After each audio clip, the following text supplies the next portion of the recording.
2014 Indianapolis 500 by the second closest margin of victory in race history, Ryan Hunter-Ray.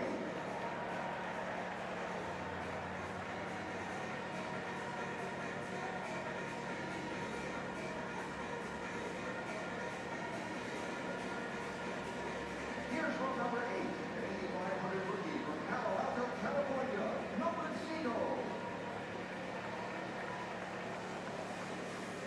The winner of this year's Acura Grand Prix of Long Beach, Kyle Kirkwood. And returning for his 25th consecutive Indy 500 start, four-time champion, Álex Palou.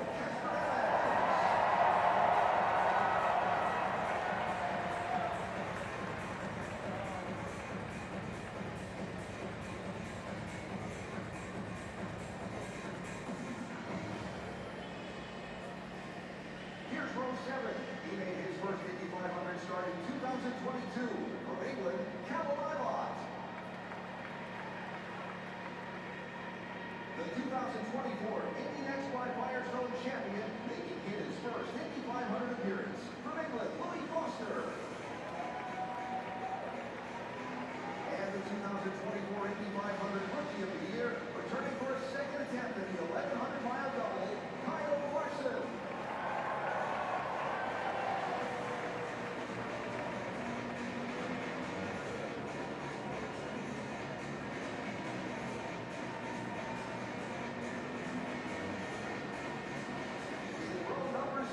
Returning for his second Indy 500 start from Denmark, Christian Rasmussen. In the middle, he led for 23 laps in last year's Indy 500 from Idaho, speedway Rod. And making his third Indy 500 appearance from Canada, Devlin DiFrancesco.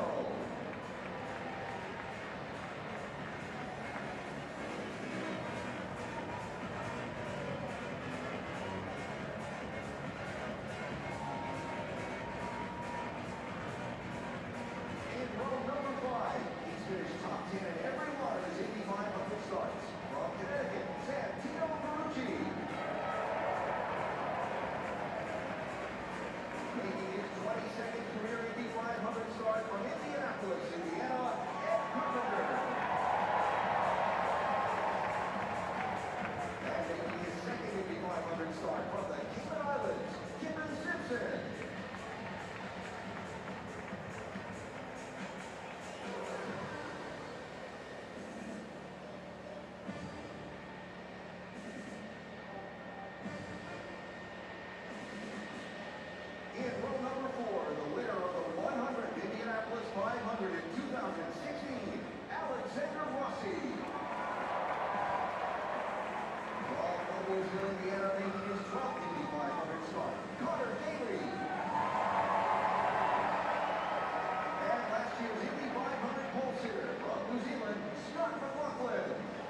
start from Chicago, David Lucas.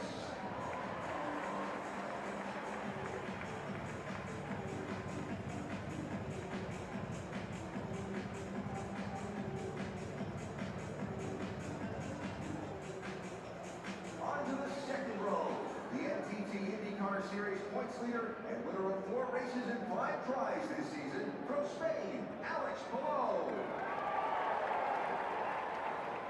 Making his 7th Indy 500 start from Sweden, Felix Rosenqvist. And the all-time Indy 500 lap leader and 2008 winner from New Zealand, Scott Dixon.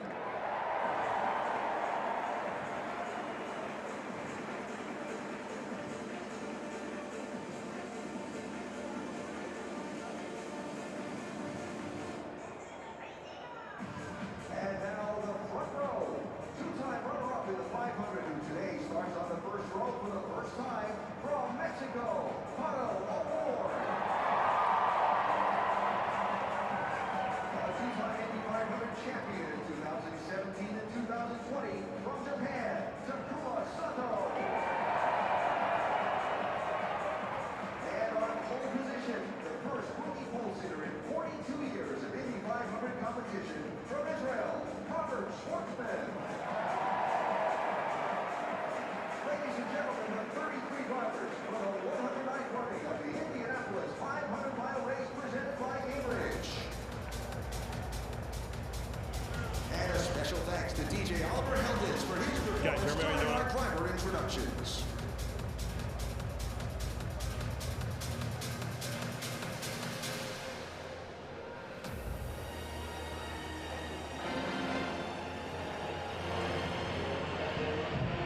Wow, what a scene.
to do is get that phone out right there. Got the QR code. We want to see your pictures throughout the day, wherever you're hanging out here at the Indianapolis Speedway.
welcome Sergeant Major of the Army, Michael R. Weimer. Major of the Army, Michael R. Weimer.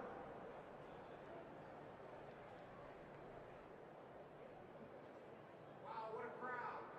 Good morning and welcome to the Indy 500. Thank you for the opportunity as Sergeant Major of the Army, Michael Weimer.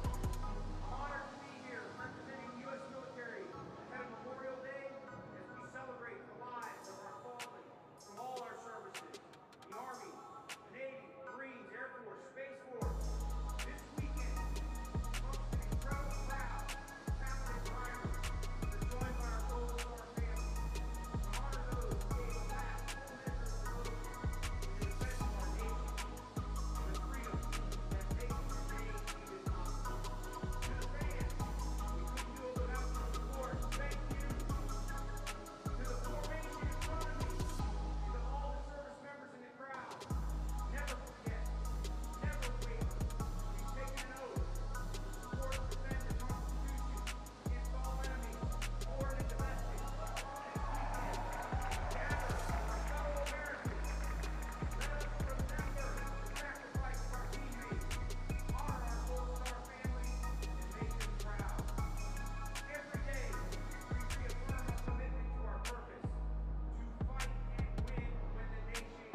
and gentlemen, please rise and remove your hats for the presentation of colors, invocation, and a moment of reflection to those who've given their lives unselfishly to defend our freedom.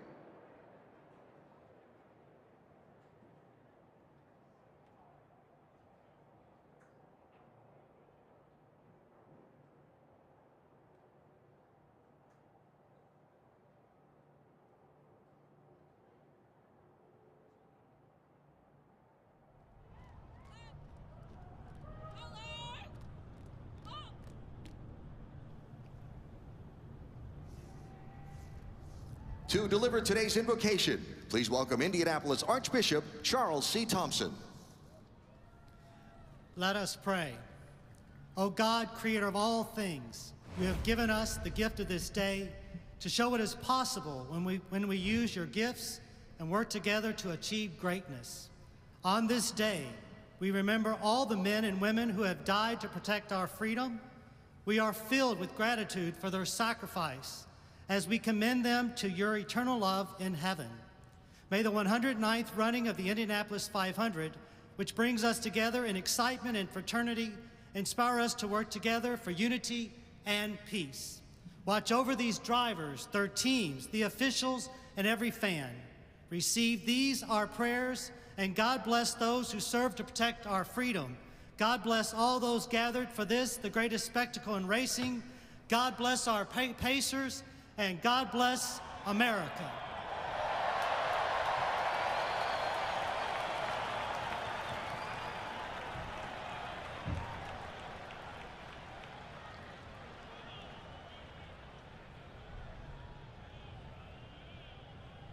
Fire and party. Halt. Order. Arms. Right. Face. Stand by. Ready. Ready. Aim. Fire. Ready. Aim. Fire. Ready. Aim. Fire. Ready. Present. Arms.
My home, sweet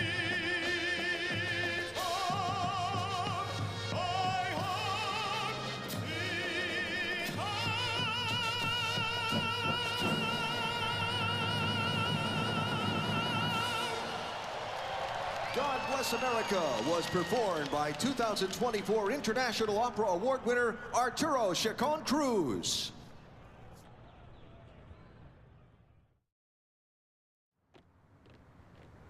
Ready, step. Color guard.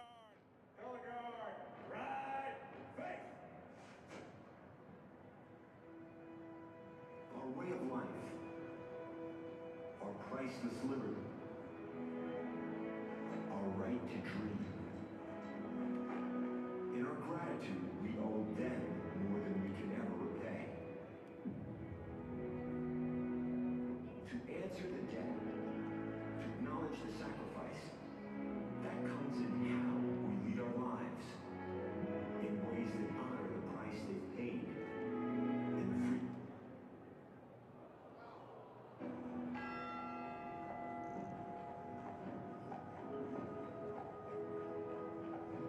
Traditions help us mark the day's solemn purpose.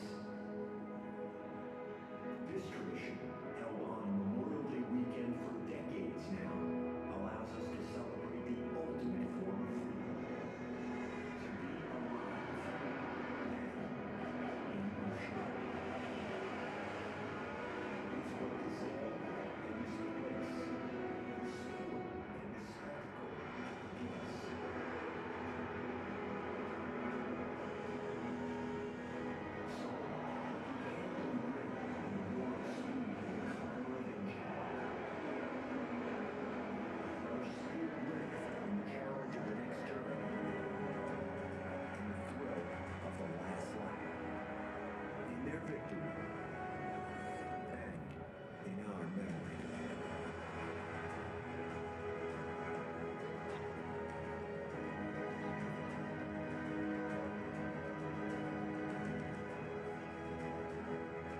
Ladies and gentlemen, to honor America, please stand and remove your hats as 9-time Grammy Award nominee and 5-time Gospel Music Association Female Vocalist of the Year, Natalie Grant, performs our national anthem. Oh, say, can you see by the dawn's early light what so proudly we hailed at the twilight's last gleaming, whose broad stripes and bright stars through the perilous fight o'er the ramparts we watched were so gallantly streaming, and the rockets' red glare, the bombs bursting in air, gave proof through the night that our flag was still there. Oh, say, does that star-spangled banner yet wave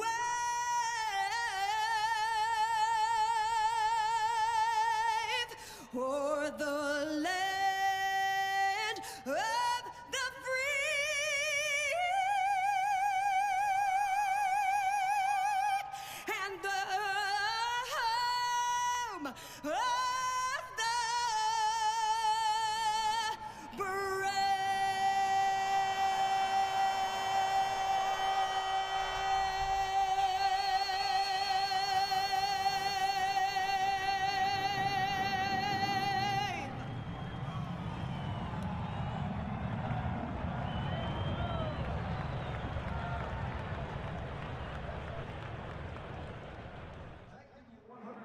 Fighter wing from Joe Foss Field Air National Guard Station in Sioux Falls, South Dakota, for today's flyover. Major Brian Fletch Lieber, Captain Matthew Jockey Clay, Lieutenant Colonel Addison Clutch Harding, Captain Sam Uncle Rindell, and Major Brandon Laps Subron.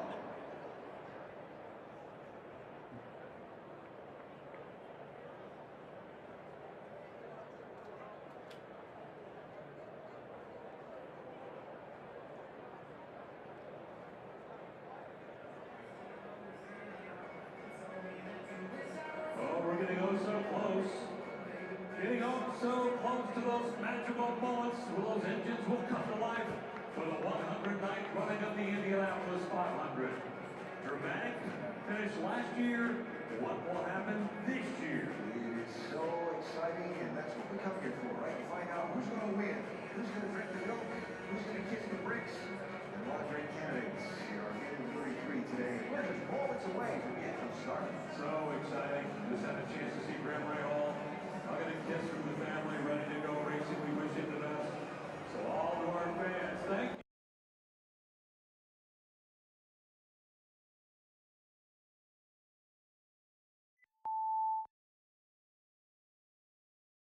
At Georgetown Speedway, Indianapolis, Memorial Day Classic. Ryan Hunter Ray standing by.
Today, experience a moment in time that changed the course of history.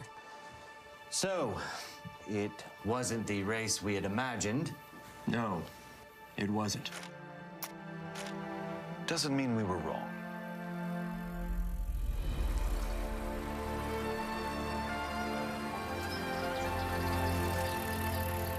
In the heartland of America, ride with this visionary in a quest for speed.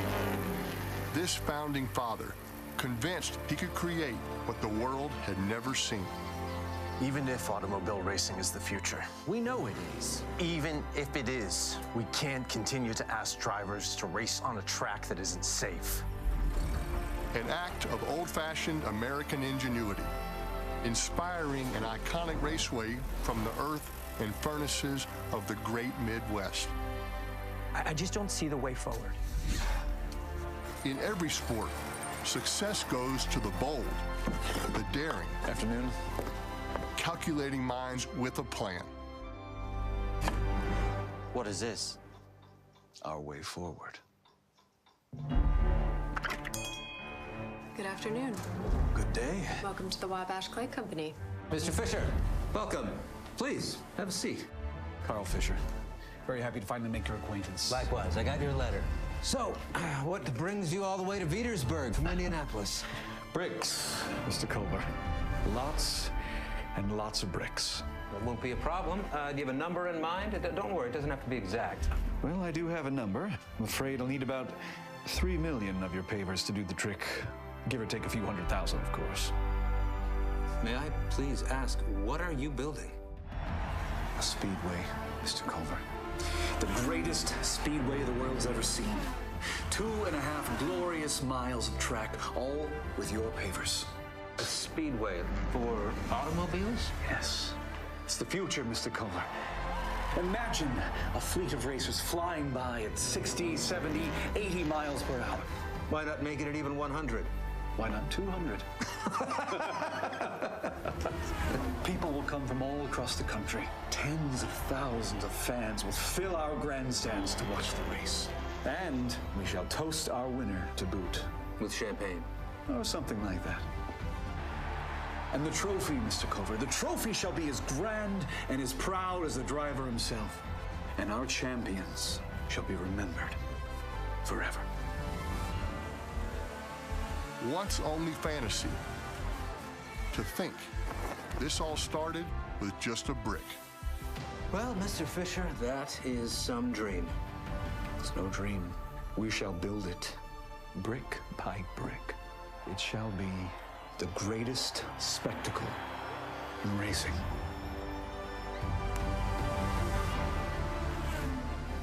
It's May once again. For the 109th time, the sun shines on the Brickyard. Welcome to the Indianapolis 500 on Fox.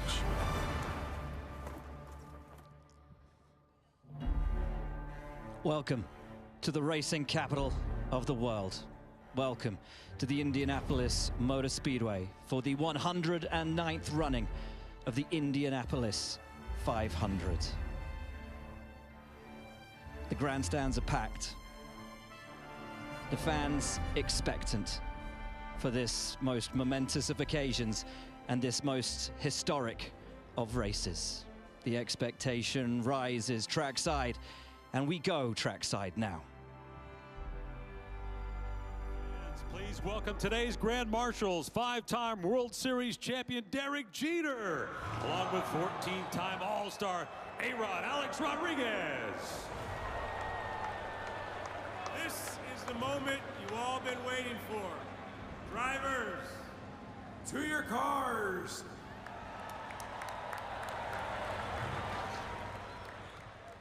Welcome, welcome.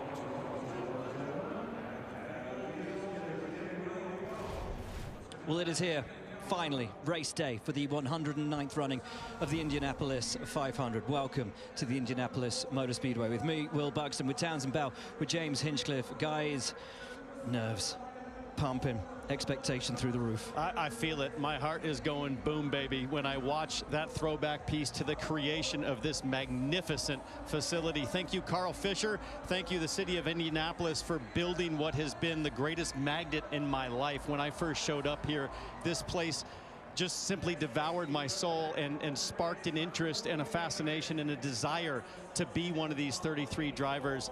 It is a privilege every year to be here to call this the greatest spectacle in racing. And I don't care if it's your first time here at the Speedway or your 81st time. Every time you go through that tunnel, you see the track as you emerge. It gives you a feeling, Townsend. It's unlike any other racetrack, unlike any other stadium on earth. I love coming here every single year. And there's no better place to be than trackside, where we find our Jamie Little. Oh, well, Pato O'Ward is one of the most loved and biggest personalities in this field. But this place has been a heartbreaker for him. Just last year, he was passed on the last corner of the last lap for the win. It left him in tears for the second time in the last 3 years. But today, he starts on the front row, and it's perhaps his best shot at winning the Indy 500. Kevin Lee. Kyle Larson is a throwback. He came up through the short track ranks. That used to be the path here. And he's also quite popular because he's got to head to Charlotte very soon. But we've had some raindrops. He has about a 40-minute window. If the race is delayed beyond that, he's going to have to abort. To Georgia Henneberry. Two teammates, 2 500 champions, and 2 incredibly motivated drivers start from the 32nd and 33rd today. Watch as their journey to the front of the field. All-American marching band to perform Back Home Again in Indiana.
A song that means so much to this place and to this race. Goosebumps, guys. For me, it's my first time experiencing this. It is off the charts compared to anything I could have expected. It is so emotional just to be here on this day.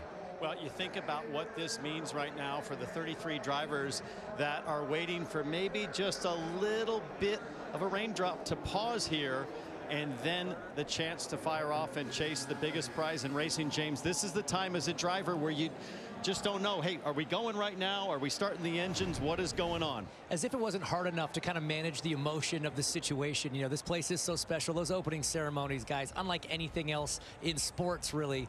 And you're still trying to, as a driver, then turn your focus to the race at hand. Now you're strapped in the car, you're ready to go, but the weather might not be cooperating. And so now you're in this kind of purgatory of, are we going, are we not? And you're trying to stay amped up, but it's hard to manage the emotions there. And you're pumped and you're raring to go. There are so many storylines throughout this field, guys.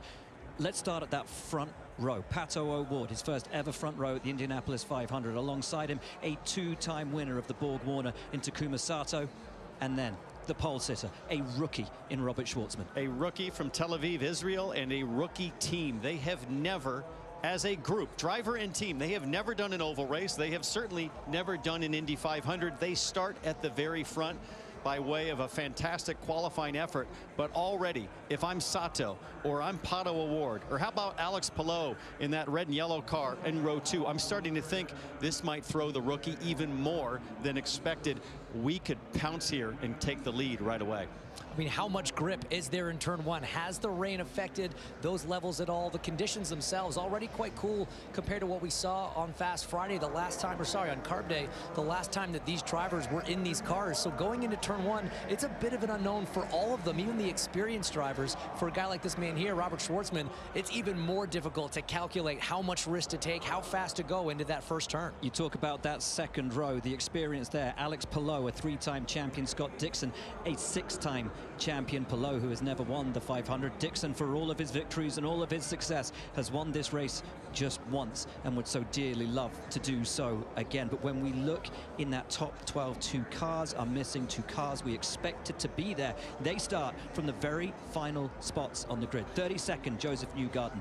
33rd, Will Power. Technical infraction during qualifying means they start back there. And if Josef Newgarden is going to take 3 in a row, he has his work cut out today. Think about how lucky we are as race fans to get to watch and enjoy this. They'll be bummed to start at the last row, but you're looking at 2 of the fastest cars in the field. And again, they race for Team Penske. Why does that matter so much? Because when it comes to pit stops, Team Penske better than anybody. They proved it again on Friday by winning their 20th pit stop competition. You notice Colton Herta on row 9, big crash in qualifying, but got back in the car, got back out on track. A rookie there in Louis Foster. Stingray Robb led laps last year. There is intrigue and interest on every single row of this grid. Santino Ferrucci, one of the most successful drivers in the history of this race, finishing in the top 10 in his first 6 years. Yeah, a couple of names on row 3. Christian Lundgaard and David Malukas, 2 young drivers looking to make their mark today. They are young, aggressive, but fast. And look, you go to that front row. What's so interesting about being up front at this race, guys, is we've been here for days, for weeks. They've done thousands of laps combined around this place, but never with the grandstands totally full. And from inside the race car, from behind the visor, the track looks so different. All your visual cues are different. Your turning points can be affected, and especially if you're on that front row with that unobscured view into turn 1, you notice how much more narrow the track looks because of all the people. Guys, I want you to take me back to your first Indy 500. What is going through the head of Robert Schwartzman right now? Does he have any idea what stands ahead of him? There is a burn in your heart and your stomach right now as you contemplate the opportunity as a driver to make your first start in the Indy 500. You try to block out all of the distractions. Robert Schwartzman has picked up 3 or 4 new sponsors in the last 4 days. They've flown in from Monaco, from Israel, from Los Angeles to support this guy. All of a sudden, he has hoopla around him for the very first time, and you have to block all of that out. But let's not forget, in any other racing series in the world, there is no such thing as a race weekend where you go 48 hours without doing anything before the start of the race. These guys haven't driven anything for 2 days. That is a big deal. We talk about the rookie, Robert Schwartzman, on the pole. A guy who most certainly is not a rookie is Helio Castroneves. At 50 years of age, he stands on the brink of history, James. He has already 4 Indy 500 wins to his name. Today, he could become the first to win 5. And he's doing it with the same team he won the 4th with back in 2021. And look, it had been since 2009 before that. That was his 3rd win. So a lot of people weren't sure he was going to make the 4-timers club. So when we talk about the opportunity and the potential of Helio Castroneves to win that historic 5th, yes, absolutely. Is he capable? Is it possible? The team knows how to do it. He knows how to do it. And this guy is one to watch every time we unload here at the Speedway. And this is the first sellout in 9 years. And we talked about Schwartzman having to focus in. Helio Castroneves, completely different. He absorbs and embraces the spiritual tsunami that is this place. So we're hearing that Pato O'Ward might have had some radio communication just a few moments ago, perhaps some coaching coming from the timing stand. Let's listen. Let's just take a second to realize you have one of the coolest seats in the world right now. Front row at the Indy 500. Let's have some fun today. Let's focus on the 5 car and let's go forward. Sounds good, baby. We've done this before. Let's get it. He has done it before. It's broken his heart twice before. He's never started on the front row before. Is this Pato O'Ward's best chance to win the Indy 500? I think so. I mean, the starting spot, obviously that helps, but you can win from almost anywhere on the grid here. Josef Newgarden certainly is going to try that from the back row. But for me, the drivers have been talking a lot this year about how the cars are handling a little bit differently. They're a little bit more on edge, and no driver can handle a car around the Speedway on edge better than Pato O'Ward. He proved that last year in that street fight with Josef Newgarden in those final 10 laps. I think the conditions, the situation, and the way these cars are handling plays into Pato's strengths. This is by far his best chance. And I feel like we haven't talked anywhere near enough about Takuma Sato, who has returned for a one-off drive here in the INDYCAR series on the front row for Rahal Letterman Lanigan Racing. He is a 2-time winner. He is an all-or-nothing driver. What chances for Taku today? Well, he's a 48-year-old with 2 broken ribs right now off the back of a massive crash that he had in the April Open test. Completely destroyed his race car. The Rahal Letterman Lanigan team fully rebuilt that car. It is just as fast, seemingly, as the last one. That's impressive. But for Sato, this is the only IndyCar race he'll do all year. For him to drop in on a one-off, stick it on the front row with a legitimate shot to win his 3rd is super impressive, and he just doesn't seem to be getting any older. He has all of the youthful aggression that defined the no attack, no chance mentality that got Sato here. Another couple of storylines I want to pull out. A look at Alexander Rossi, who starts in the top 12, won here on debut. And what about local hero Connor Daly? Starts alongside him. Every one of these 33 drivers has a story. Only one will win.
fascinating because conditions for passing can be a little bit tricky for some of the drivers. Telling me it's going to be about when you make a mistake, how little ground you give up, because you're going to make mistakes with the handling conditions on the car. And if you're a guy behind somebody else, being ready to take advantage of someone having that momentary bobble that makes them grip it a little bit on the steering wheel, it's going to be fascinating to see how it plays out. The later a tire run we get, as the fuel load burns off, how things happen in the pack here.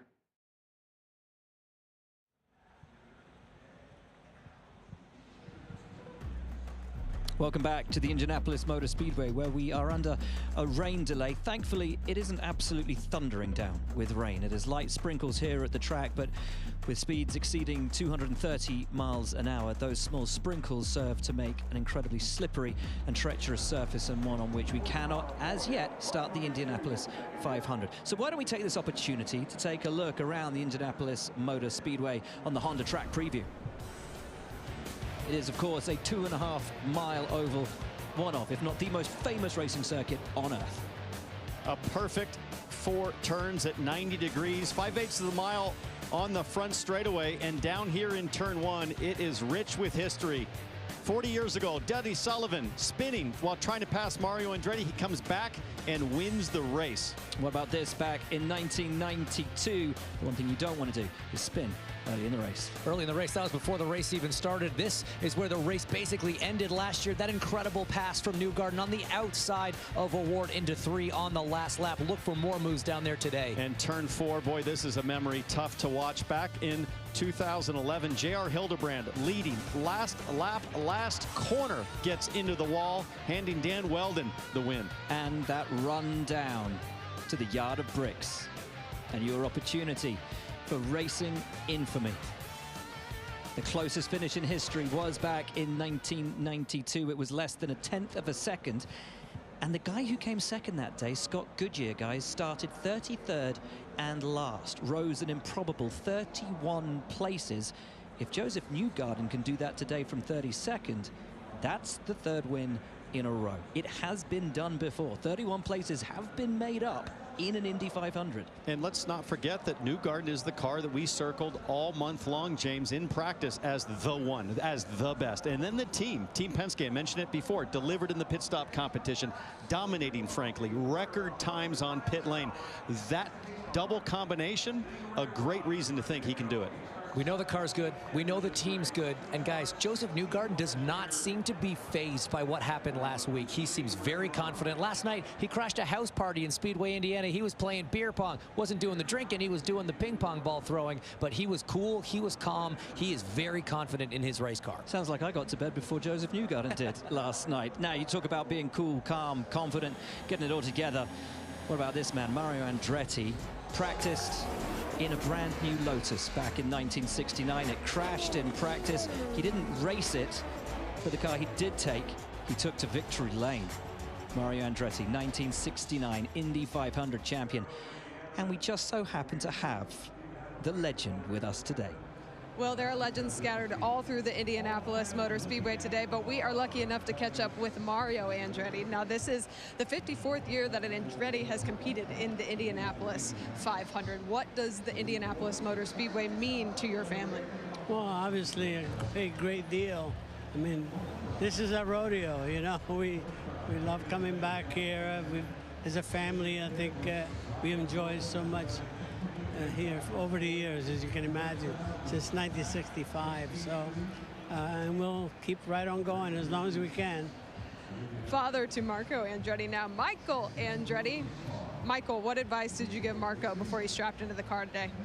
He doesn't really need more advice. I think he's got more starts here than me now. So, no, he's pretty happy with the car, to be honest with you. It doesn't have much the speed that he'd like, but the handling's good, and obviously to win this race, you got to have a good handling car, so fingers crossed. Fingers crossed. Thank you, Michael. Thank you, Mario. Great to see Mario. Great to see Michael. Of course, Marco runs in his 20th Indy 500 today. No Andretti has ever taken victory at the Indy 500 since Mario's win back in 1969. They call it the Andretti curse.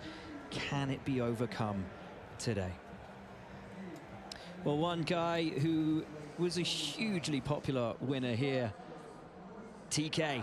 Tony Kanaan back in 2013, one of the coldest Indy 500s in history. Started in P11, ran home, an incredibly popular winner.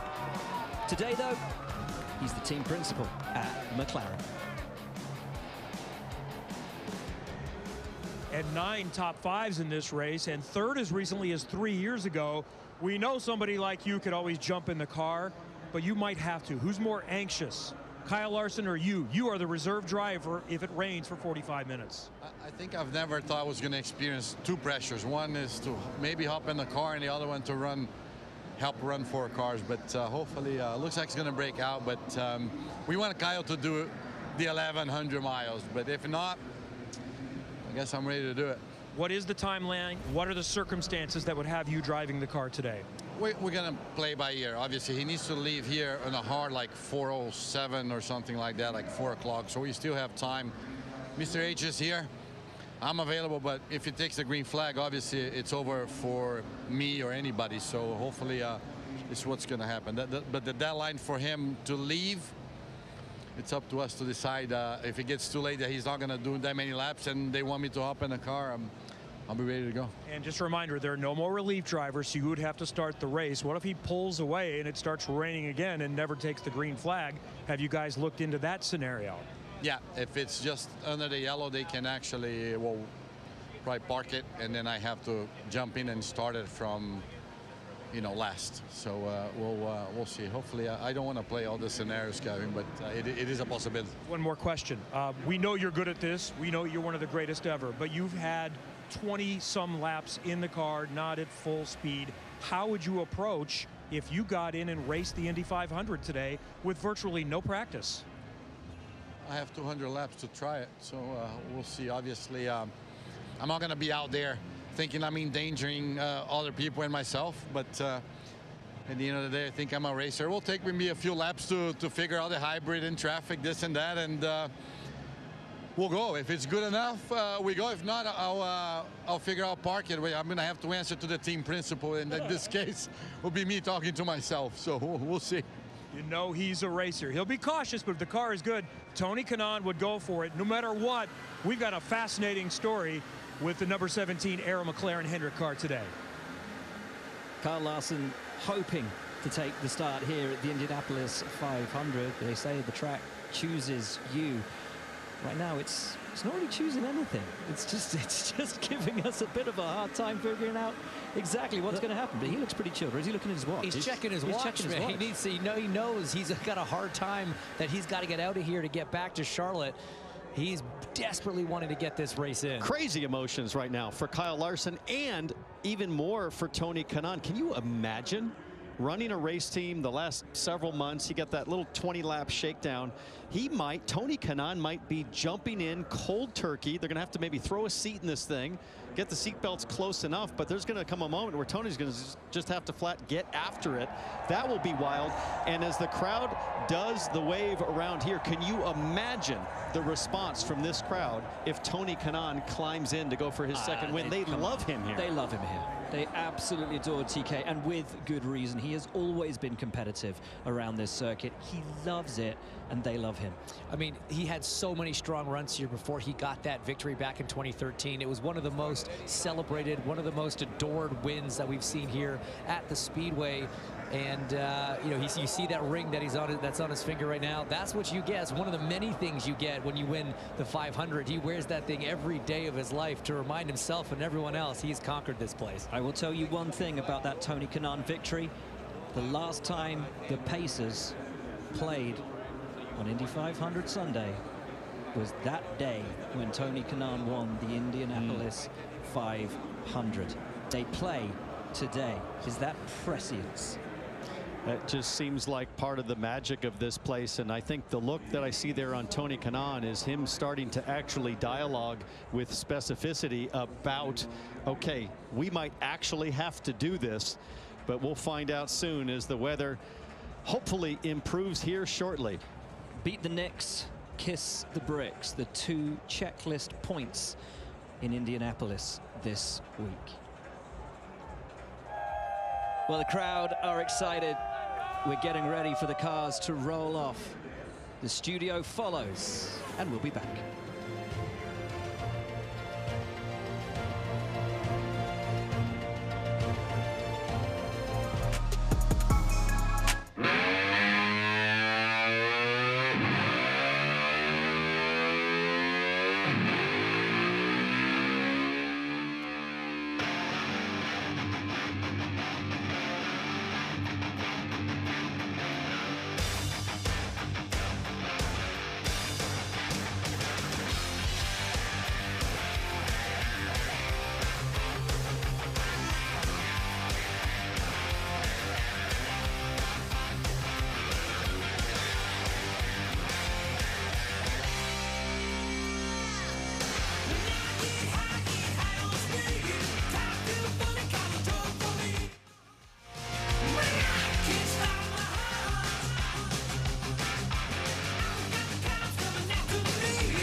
I dream of doing things that have never been done before. It's our life. It's our addiction. It's everything that you want. That fire is constantly burning. The checkered flag of victory. There's one race on this planet that transcends sports, and that's the Indianapolis 500. There's no other racetrack like it. There's no other race like it. 500 miles, 400,000 people on the ground. Energy like you've never experienced ever before. It really is magical. Nothing like it. How dangerous it is, how fast it is. Oh, crash, heavy impact. It's the greatest race in the world. Newgarden is a two-time Indy 500 winner. Let's go! It's the biggest win of my career by far. I've been on the front row, I've been on the back row. I've been bumped out, I've bumped back in. You will never be forgotten if you win the Indy 500. Once you get that first victory, you just want the second even more. To have my face on that trophy with my heroes, it's amazing to be a part of that history. I won 3 in a row. You have no idea. I want it so bad. Win this race, you become immortal.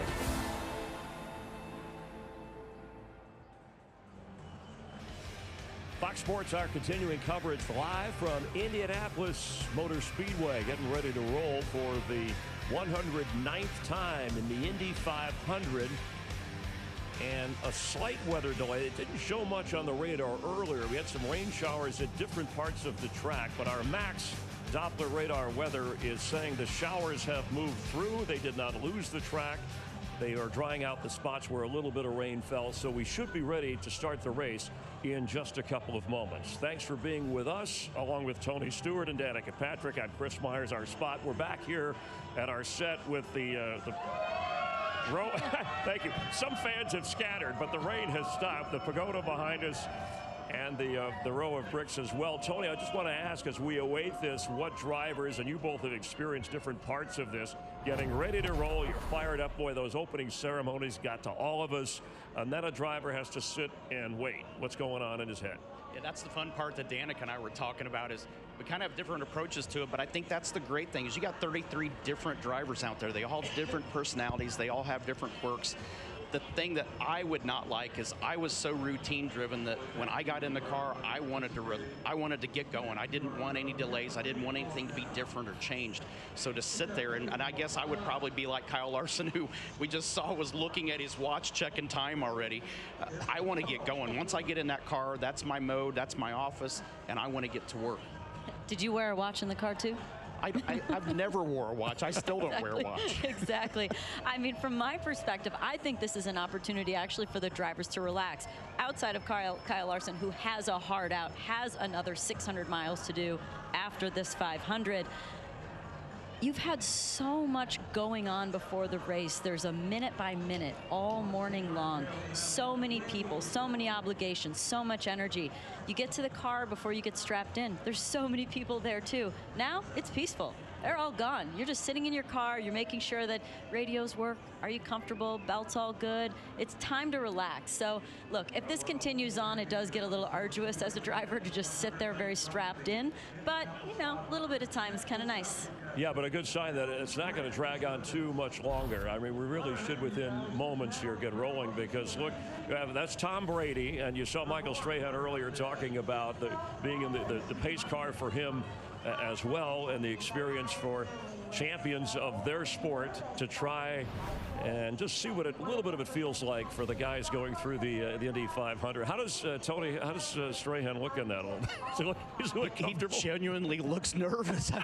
When he was walking by, I said, "Hey, you going to do any work today?" He goes, "Yeah." But he does look nervous to me. I mean, it's a big responsibility driving the pace car. I mean, you're pacing 33 cars. These guys, from the moment they roll off the grid, and Dana can tell you this, they are already in fuel saving mode. So every move they make from the time they pull off the grid is calculated, and you know, it's very important. And what they tell you when you're the pace car driver is they're like, look, as soon as you come around turn 2 for that last lap, you need to go as hard as you can. And even for myself, I was like, oh shoot, like, I don't know, I haven't tested the limits of this car. How hard can I go? So I'm sure Michael's sitting in the car thinking, did I really want to be a race car driver? This will be the test. Yeah, things worked out well for him, his career. Let's check in with Jamie Little. And Jamie with a previous 500 winner. On the 3-box for Scott McLaughlin, different role for you. So how are you helping him for today to try to get that first win? Well, it started really 2 years ago. Scott contacted me and wanted some help to speed up his process of learning the Indianapolis Motor Speedway. And it's a special place, isn't it? We get the crowd roaring. It's so cool. It's packed today, 350,000 people. It's magical. So I'm just behind Scott, trying to give him the tools to become the best driver he can be quicker. And, you know, it's such a learning process here. Anything you can get from another driver is a good thing. But I got to say, it's very rare to have a champion like him ask another driver for help. So, you know, we share the same value. We share the same love for the sport. He's very, very passionate. He's a tremendous talent, like one of the best talent I've ever seen. Now, if you give him the tools, he's going to use it, and then slowly but surely he's going to become better and better. And I've loved seeing his evolution within Team Penske. He's just been tremendous. So we'll see what he can do today. He's in a good position, actually, to do very well, so cross fingers. The whole team is pushing hard, and it's been a pleasure to be obviously back with Team Penske and experience this for the last 2 weeks. Well, you're bragging on that driver. Let's brag on you. In the moment you won this race, Simon, take us back to it. What does it mean to stand there in winner's circle? I mean, that's what I asked Scott. I said, when you win today, like, just give me one drop of milk, please, so you can put me back in that moment. It stays with you your whole life. You know, today it's my pride and joy. My kids, when they see the Indianapolis Motor Speedway, they think of the yellow car and the win. And it's just amazing to have accomplished such an incredible thing in my career and my life. And you know, it's going to stay with me and my kids forever. So it's really, it's a gift that keeps on giving. Everybody says the same thing, but it's so true. And every year, you know, you stand on the grid and the goosebumps still happening. Even though I'm not driving, it's actually more stressful to be on this side of the fence than being in the car and controlling things. But it means everything, because it's a dedication. You dedicate your life to this since you're a little child. You know, I started thinking about go-kart at 4 years old, and I watched Rick Mears win. I was 6 years old, and I said that someday I'm going to go to the Indianapolis 500. And being part of it is one thing. Winning is just a privilege. Stays with you forever. So good to see you, Simon. Good to see you too. Thank you. Let's go back to Chris. All right, hey, thank you very much. All right, so we saw in qualifying they surpassed speeds of 230. We also saw more crashes, I think, than we had leading up to the race qualifying weeks here. But what kind of racing speeds do you think we're going to see today? And obviously handling the corners and avoiding the wall. Well, things definitely slow down. But it's cooler now, too. It's cooler, which does help. That's going to give them more downforce usually. The rain won't help. But look, when you get into the race, you're doing much longer runs than you would otherwise do if you were in practice. Also, when you're out there organized in practice, you know, usually if you're not comfortable in a line, you just drop back and get out of the way. You go back to the garage, you go back to the pit lane, you try and work on the car. Here in the race, you have to stick that out, which means you're going to back other cars up. So overall, the general race pace comes down, but they're still going to be doing 230. Yeah, but it will definitely pick up. I mean, like Danica said, it makes more power when the air is cooler.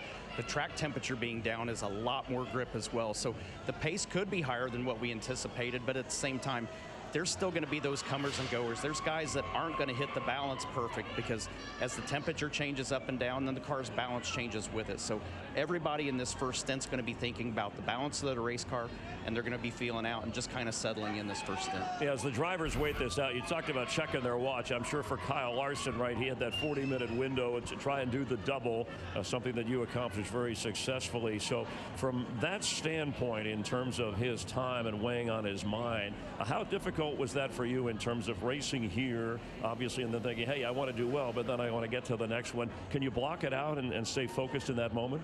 Yeah, and I didn't have to worry about weather. I had great weather conditions both times that I did the double, but for Kyle, I think it's easy. I think you just literally have to treat it as two stages. I mean, this first stage is strictly focusing on the Indy 500. Don't think about the car in Charlotte.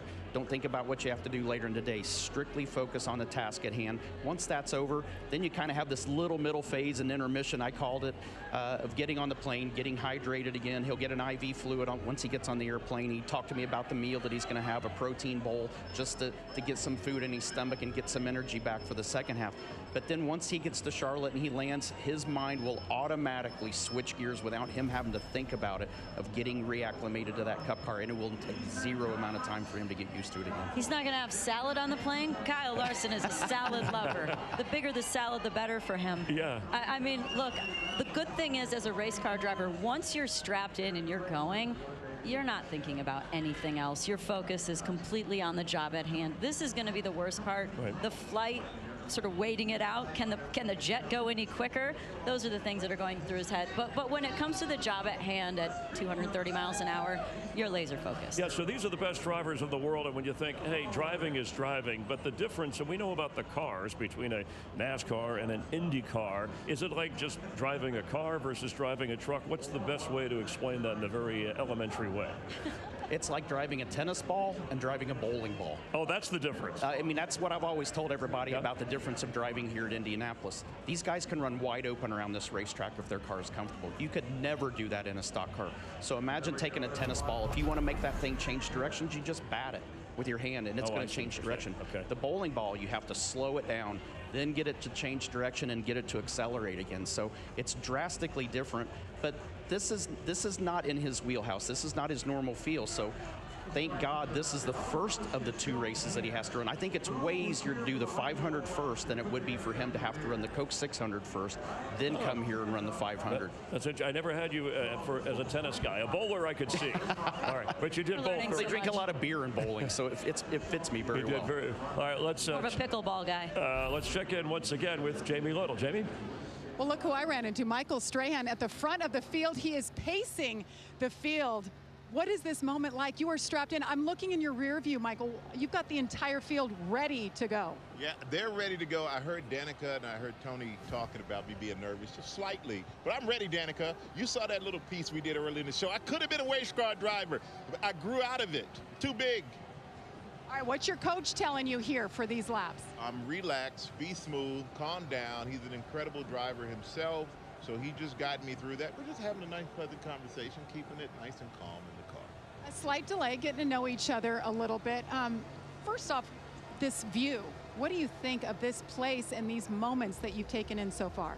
Well, this is absolutely amazing. I've never seen an event with this many people, ever. It's the biggest sporting event in the world for a reason.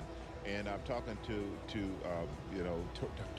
Tom earlier and Jimmy was saying when you come down this straight and just that line of fans, you get that nowhere else. So I'm looking forward to that.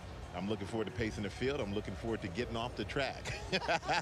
You're going to do a great job. We saw you talking to David Letterman. How did that go? I think you picked him up last week. I saw some footage of you guys. Yeah, I picked him up when he had his show. He had me pick him up again last week. I said about Dave. I'm always picking up Dave, but he's great, and I'm happy for him and his team to be starting where they're starting in the race. I know he's excited about it, and I'm wishing him a lot of luck. Well, we're wishing you luck. Keep those nerves at bay. We're going to go here any minute, all right? Good luck. All right, I'm ready. All right. Danica, Tony, you're lucky you retired because I would take your job. We got a little bothered by this scare line. By the way, Letterman's working on Michael Strahan's top 10 list of bucket list items. He's checking off the Indy 500 in this one. Yeah, in case you missed the AI thing a little bit earlier, that was the setup. What if Michael, who grew up a car fan and is a car fanatic, if he had been a race car driver? You probably know me as a football guy, but when I was a kid, growing up in Germany, flying around on the Autobahn, I wanted to race cars. Eventually, I moved to the States and found a new kind of rush, sacking quarterbacks. Into the Pro Football Hall of Fame, Michael Strahan. But I've always wondered, what if I chase my first love?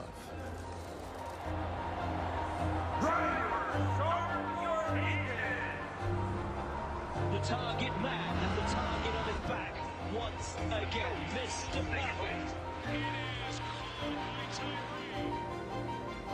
Perfect. Something tells me you still be seeing me on your TV the day of the Indy 500. All right, good stuff with Michael. Always willing to try anything. And definitely too tall, probably after the age of about 11. Yeah, and AI, artificial intelligence. Maybe for some people, no intelligence to get in a car unless you're prepared to go as fast. Hey, of the major storylines, it looks like we're getting closer and ready to hear the engines roar here. You got the rookie on the pole. You got Newgarden going for 3 straight. And you have Castroneves going for a 5th. Those would be records. Which one of those is you all raced here stands out the most or is special to you? I'm kind of going with front row, back row. I think Robert Schwartzman on the pole. I think this is what I'm going to be looking for off the start. How's he going to handle starting on the front row, starting first place, not making any mistakes and not getting jumped? Because if he starts to get checked up, that's going to really cause a lot of chaos on the first lap. So I'm looking for that on the front row. And on the back row, what can Josef Newgarden do? Can he come back and actually win 3rd in a row from further back than anyone's ever won the Indy 500? Got to run the race to see. Yeah, I'm the same. I'm going to be watching Newgarden and Will Power on that back row. We saw Will in Carb Day actually trying the 2nd lane up just to see what it feels like, which nobody ever does that in practice. I mean, you get forced to it. You don't volunteer to go there on your own. But starting in the back like that, we've seen Tony Kanaan sit there numerous times, go a 3rd lane and rip around the outside and just cherry pick spots on the start.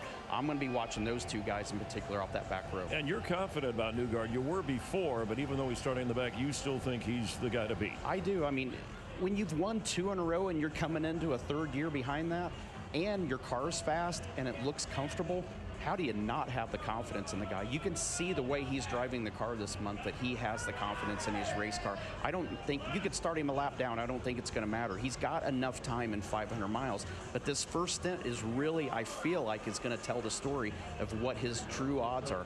If he doesn't get to mid-pack, I think by the end of this first stint, I think he's going to be a little more nervous about his odds. There's no lucky dogs here, though. There's no lucky dogs here in IndyCar. Just don't go a lap down. It's a different animal. The age range, we have a couple of 20-year-old drivers in this. There are 3 rookies, including Schwartzman on the pole, as we talked about. We have 8 drivers who have won the Indy 500 once before that are experienced, and we're getting closer to the command. We're within 2 minutes of the command for this outstanding event. And we thank you for being with us. Our live coverage continuing on Fox from Indianapolis Motor Speedway. To tune in a little bit late, it was because they had a slight weather delay, but the update on the radar, it wasn't there initially. It has moved through the track. They never lost it. They've cleaned up a few of the rain showers that are there, and we should be rolling soon. And the guys that'll take you through it, Hinch, Townsend, and Will, take it away. Thank you so much, Chris. Guys, we are moments away now.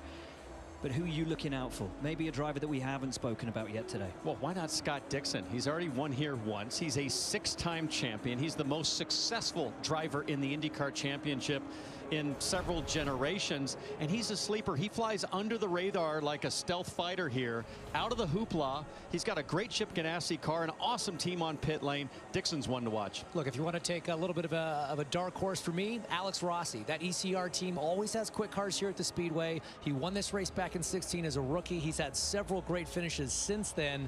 This could be the magic combination. This could be the magic day. Starting inside the top 12, I think he's got a great shot. I like both those picks. For me, it's the guy starting alongside Alexander Rossi, Connor Daly, local hero. And of course, the last time we had a Pacers game on Indy 500 Sunday, and it was cold like it is today. Tony Kanaan, who started where? 11th, exactly where Connor Daly starts today. It is going to be a thrilling day of racing. We are not far away now, folks, from the words that we have all been longing to hear. We had a small rain delay. That rain has now passed. The track has dried. The drivers are prepped and are ready, and we can now go trackside. Race fans, and now for the most famous words in motorsports, please welcome the chairman of the Indianapolis Motor Speedway, Roger Penske. Welcome, race fans. This is a great day for all of us, and to thank you, we want to say thanks to all the fans, the 300,000+ fans that are here with us today, and the millions of fans that are watching on television around the world to see the greatest spectacle in racing in the world.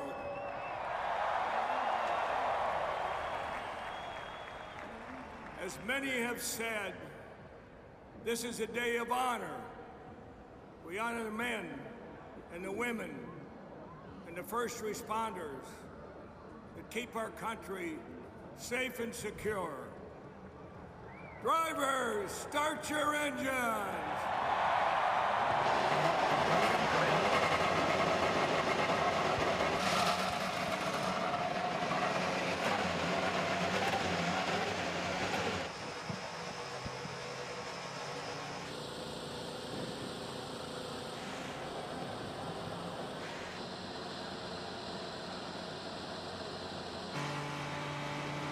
Well, this is the moment, this is the time, and this is Tom Brady on board. Hey, Tom, it's Townsend Bell in the Fox booth. You got me?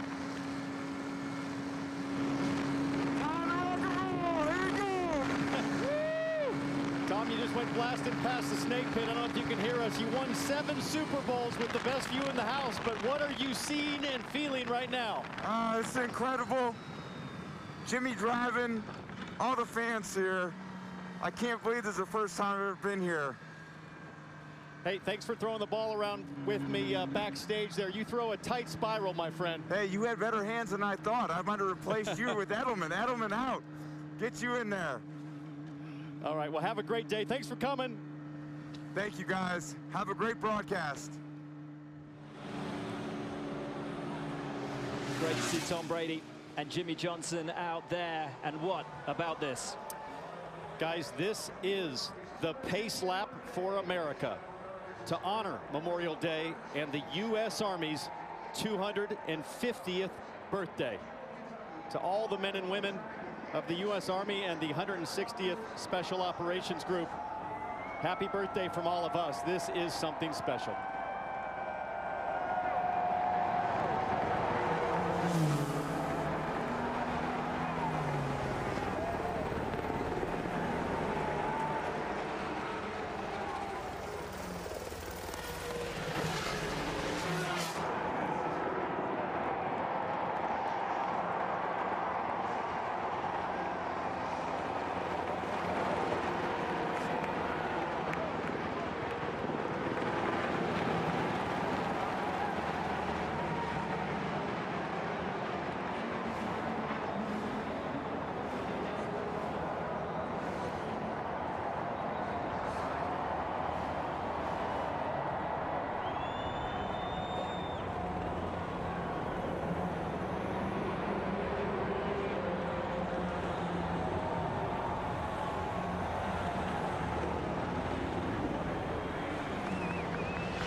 Wow, what incredible scenes here at the Indianapolis Motor Speedway, and what a moment.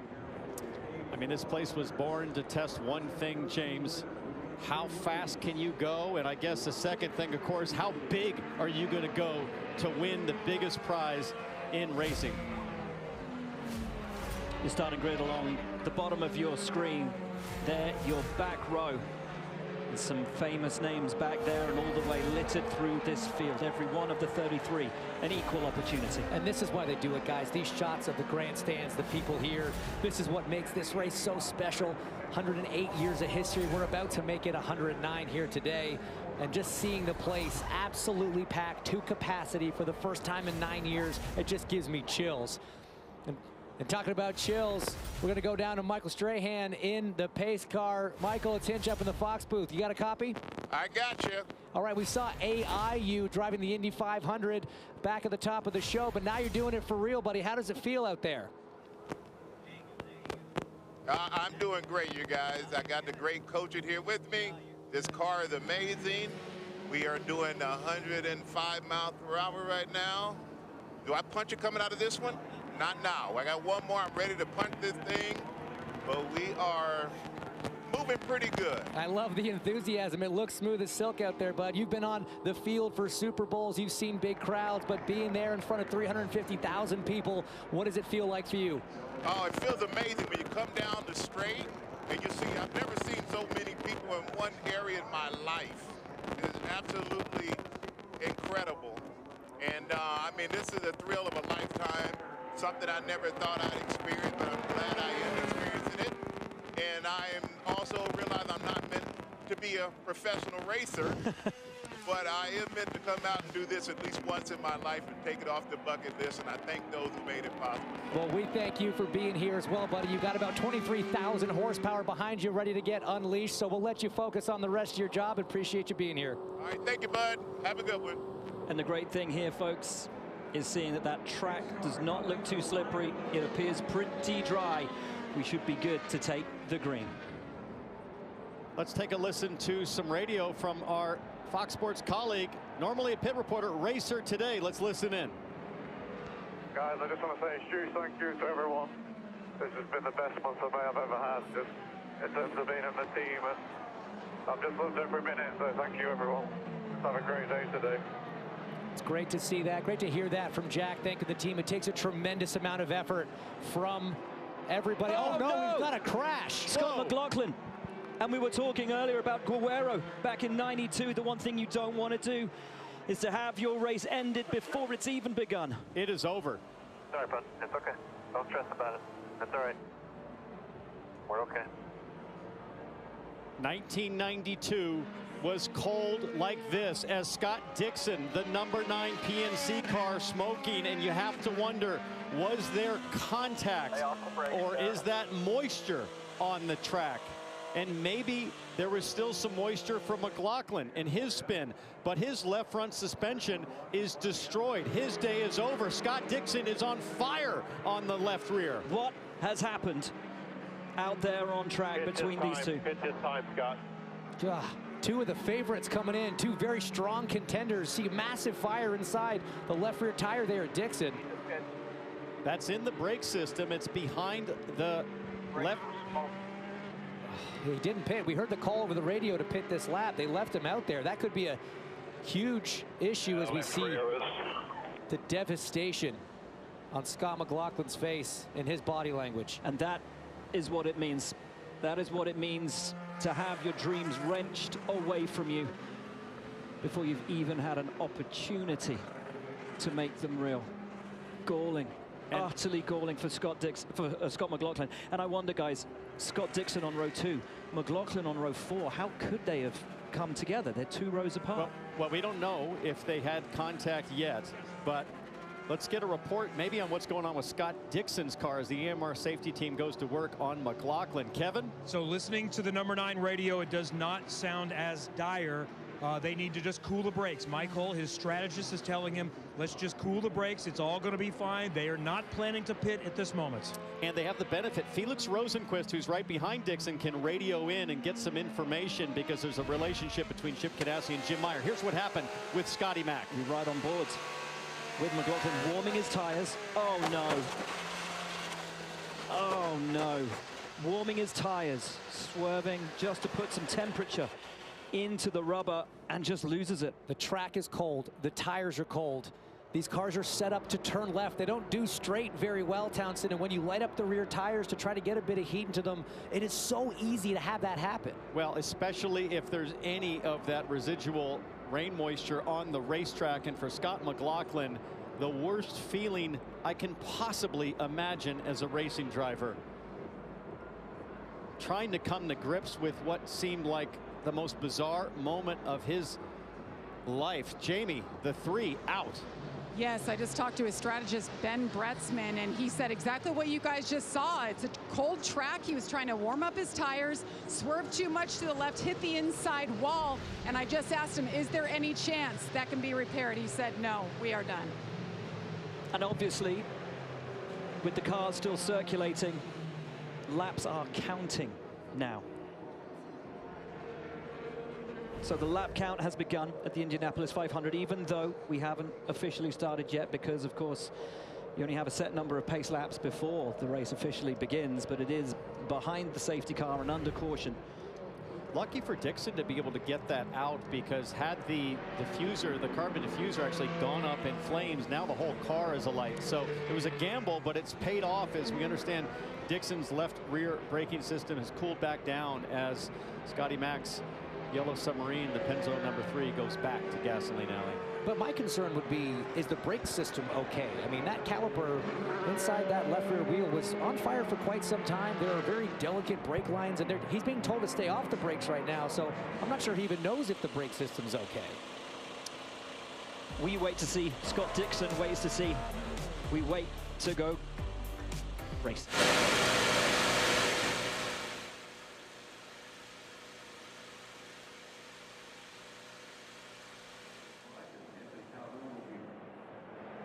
Let's go down right now for an update. We have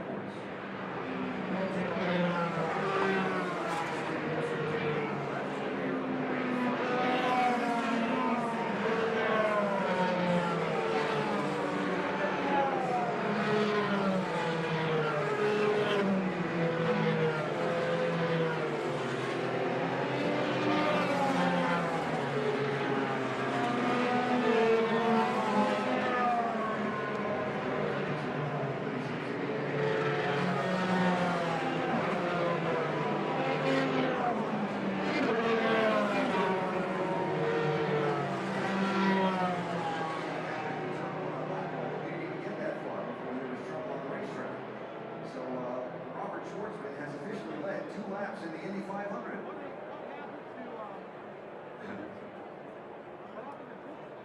This car's still on. A lot of debris off that car. When the car came to rest, it's towards real estate when you get this race under green flag conditions. So have to pay special attention to make sure all the bits and pieces are picked up both on the flat racing surface and that is. All right, here's some good news. The pace car lights are going out. We're going to have a green-flag start coming up. All right. It's a race out. Going green at the time. The race is already started. The race complete. And will still be a green-light race start.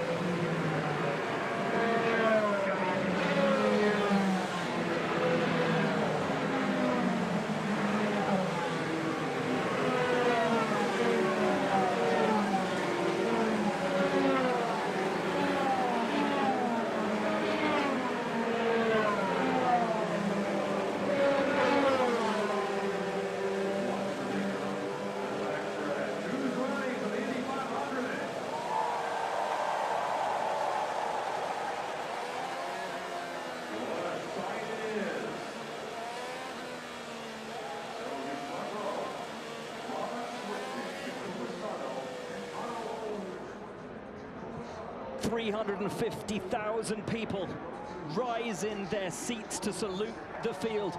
The 33 who have earned their right to contest the greatest spectacle in racing, to mark their name in history and take their date with destiny, to etch their name into racing immortality. And as they round the final corner, we prepare for the 109th running of the Indianapolis 500. Can't think of more difficult circumstances for the rookie Robert Schwartzman, but he gets after it in anger. Sensational start for the rookie Robert Schwartzman. Pato O'Ward tucked up underneath him already, and O'Ward has a look to the outside into turn one, but Schwartzman will lead the field from the pole. Side by side back there, Álex Palou going around Rosenquist. Puff of smoke still out of the back of Scott Dixon. As side by side they are, a crash and one. Marco Andretti got together with Marcus Armstrong. There's Andretti in the 98 car. Steering wheel off. Means Marco's all right, but obviously intense damage to the left rear, to the right rear. And the curse continues at Indianapolis. His 20th start, and absolute devastation for Andretti, for Mario, for Michael, most importantly, for Marco. And what an eerily familiar resemblance to the 1992 Indy 500. A car crashing on the pace lap. We've had that with McLaughlin, and an Andretti into the wall. Let's see what happened to Marco all the way in the back. 5 wide there. Yeah, he gets hit by Jack Harvey. And then Armstrong, just an innocent bystander. Marco tried to hang on to it. It's so tough. Marcus did well to keep out of that. Looked to me like maybe the 23 of Ryan Hunter-Reay moved up a little bit, got into his teammate Harvey, and that's what forced Harvey high as we get a late shot here of Marco trying to save it. He was sideways, thought he might get it. On board as we see Andretti spin and in the wall and out of the Indianapolis 500. Absolutely devastating for him. Like you say, T-Bell, if Jack got moved up the track, it's so hard. You're trying to look forward. You're trying to assess the cars that are in front of you. Your spotter up on the turn one grandstand is radioing to you, trying to kind of paint the picture for the cars that are around you. So your eyes are forward, but your brain's trying to, again, assess where the cars are around you to make sure you're giving everybody room. And sometimes room just runs out when you only have so much racetrack. Marco climbs out. Not even making it through one corner of 800 today. He waves to the crowd. Now watch this. Watch Ryan Hunter-Reay there move up a little bit. And Jack Harvey, he went to avoid Hunter-Reay, but I think he expected Hunter-Reay to keep coming up. It might have been a bit premature there from Harvey. But let's take a look at an onboard again. Onboard with Newgarden way back. Smart move from Newgarden, just hanging back, assuming that maybe there was going to be some incident in the first turn. Boy, that is a veteran play there for Newgarden, trailing way back. And even though it's slow, it's first lap of the race, that's still a good lick of the wall. First back-to-back DNFs for Marco Andretti in his Indy 500 career. And the devastation will come because this is his only race of the year, and it means so much to him, so much to his family. And these guys went through so much on qualifying weekend, having to go into bump day and make his way into the race. And as we sit under caution, one of the big stories, Scott McLaughlin already out of the race from the warm-up laps. He's standing by with Georgia. Scott McLaughlin's day is done. How do you dissect a moment like this? Rookie, I don't know I really have no idea what happened.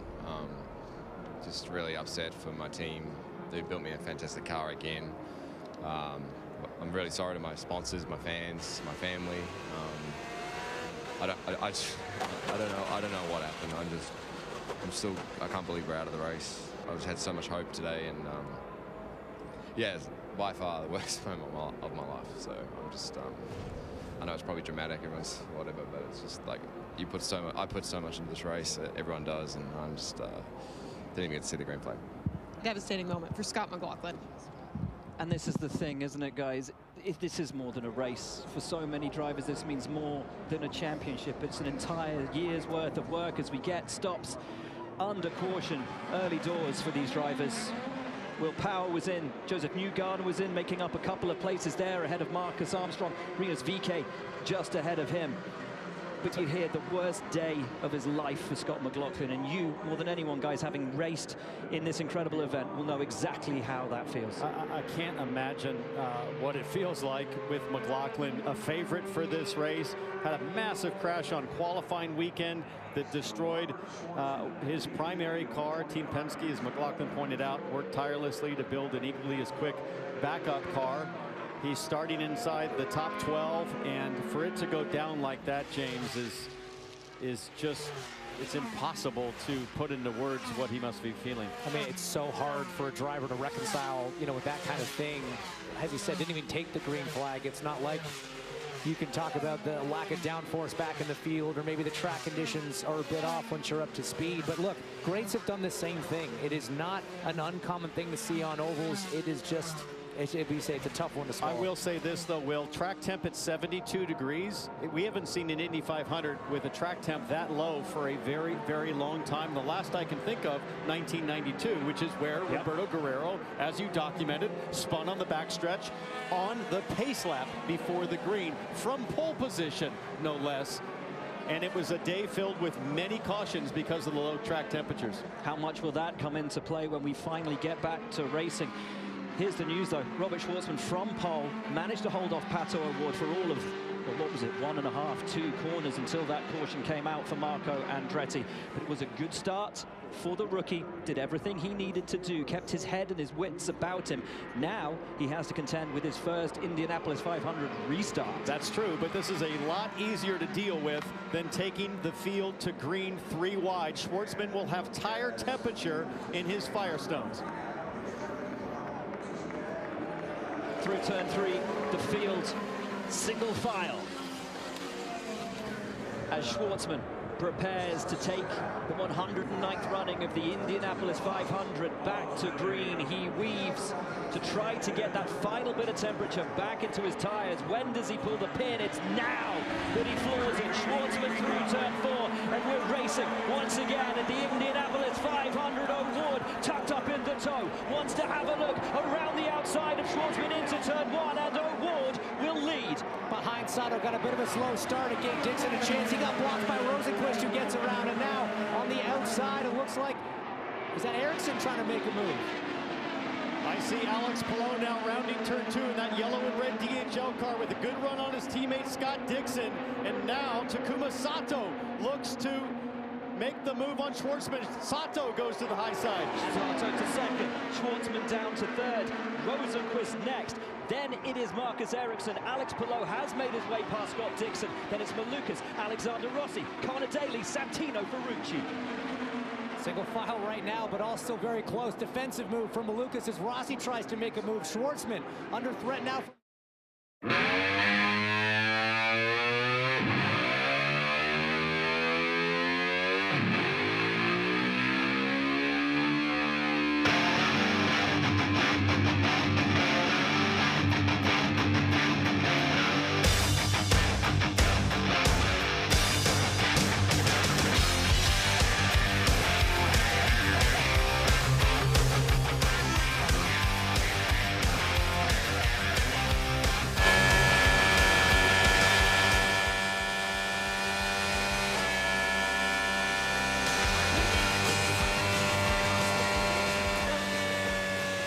Clear by 8.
15.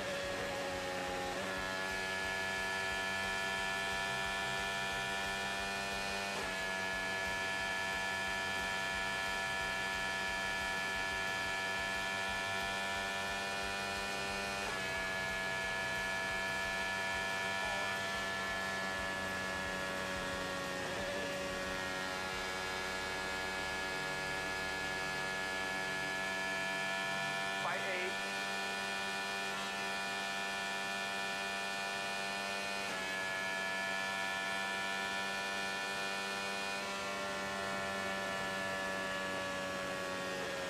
Clear by 5.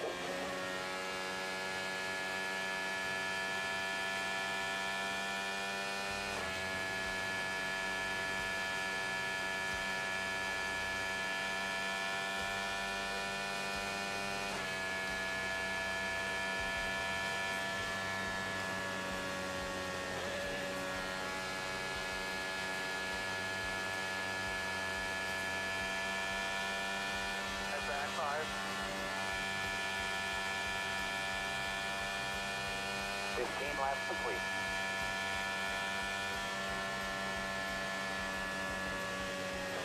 Clear by 3.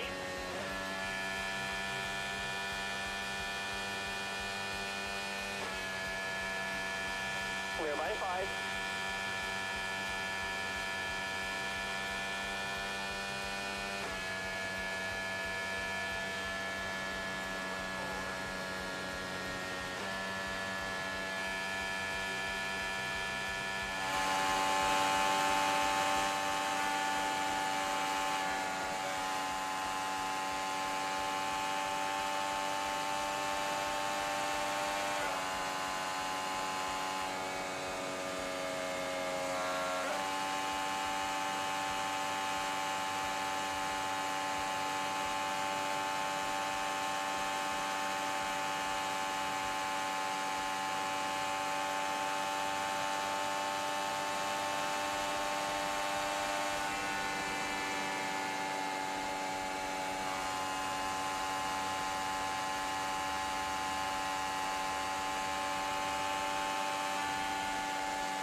Let's do a deploy out of turn 2, deploy out of turn 2.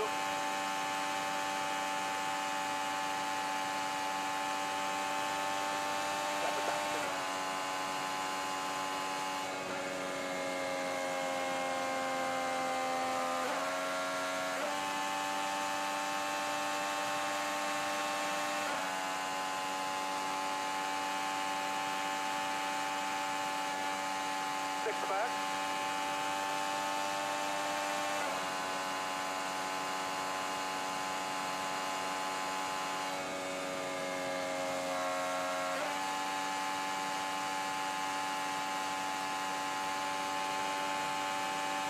Yellow is first and take on for sliding.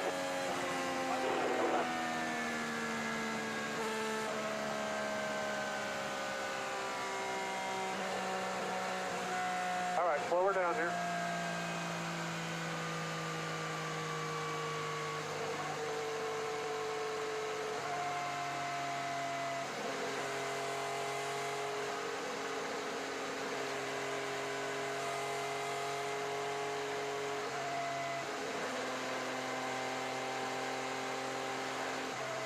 Christian, how bad is your visibility? Can it clear up any? Negative.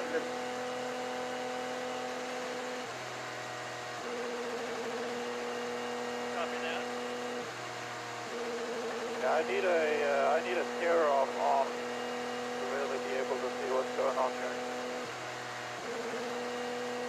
Oh, we're not quite half tank yet.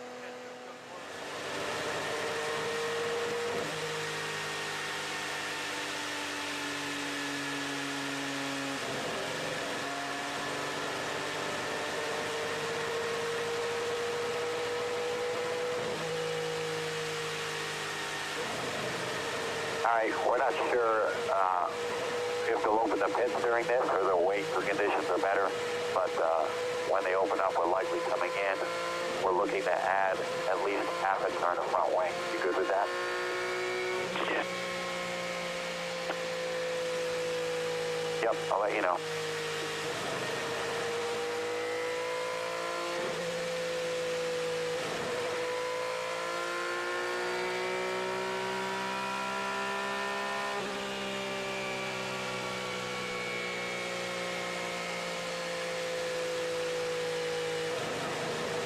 Can I use the clutch?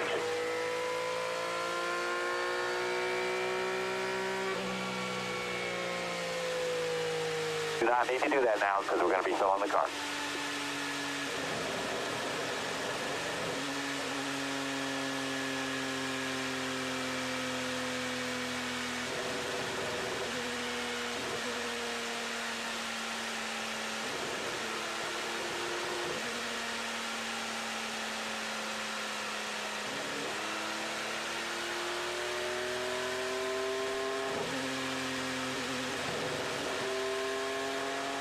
There are 20 laps complete. Copy.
This is 21 laps complete, 21 laps complete.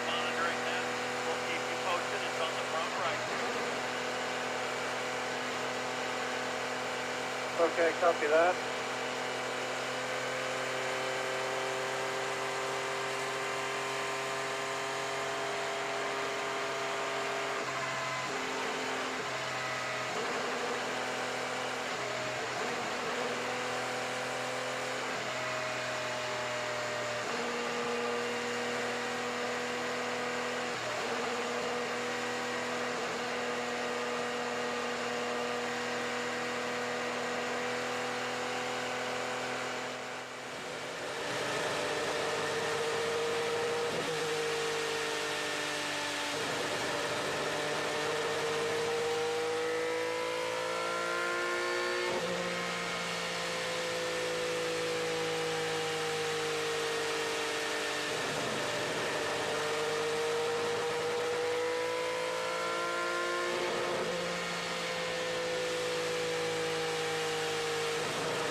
All right, Alex, we just need some more revs out of the engine. The temps up. We're not worried about fuel.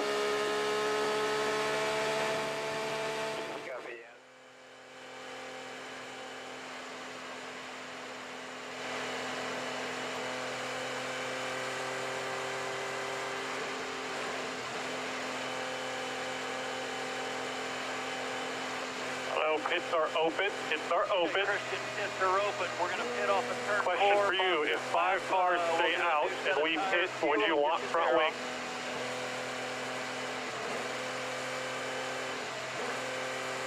With the McLaughlin Be understood. crash, you will have an open box in. Nope. We'll pit this lap. Pit.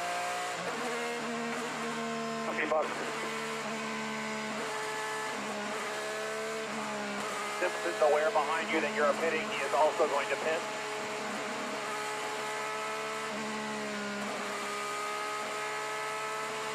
Christian, we will have a... Make sure tools are where you want them. You'll be coming around pro. Watch your speed here. Pit in.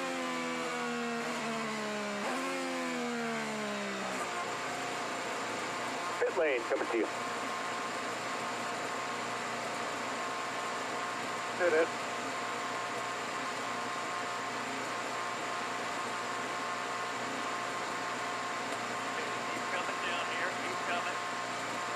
All right, bag and waving.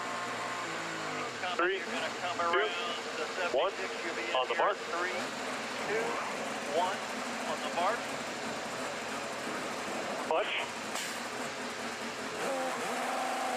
Outside, clear, outside.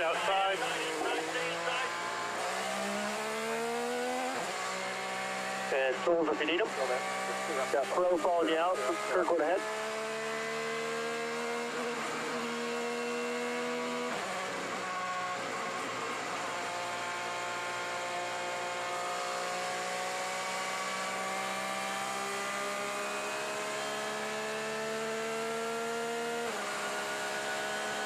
I'll clear out.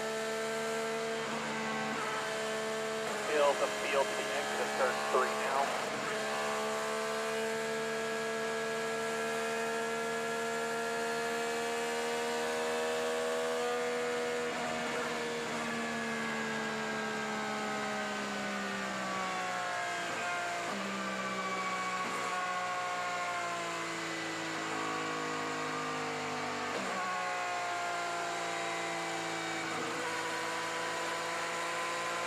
All right, let's go back to fuel save here.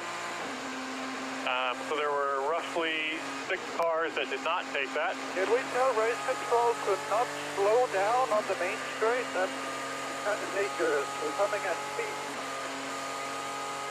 Coming up.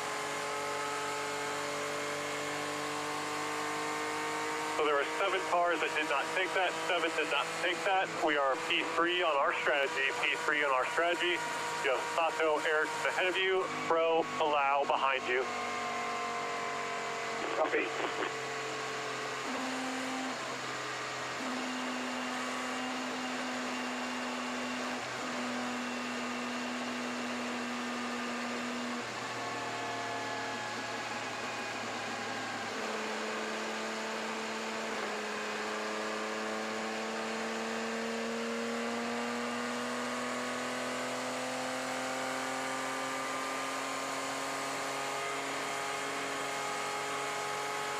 Grade 12 when you can, grade 12.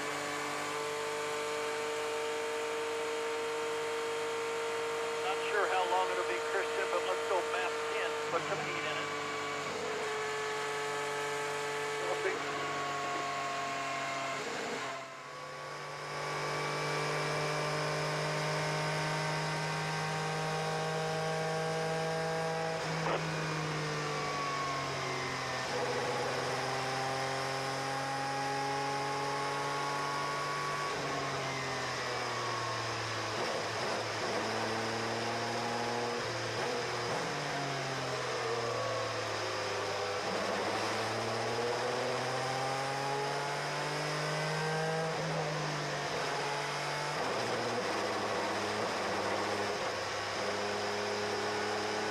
technically here, we could go to the end on 4 more. The code's about a 115.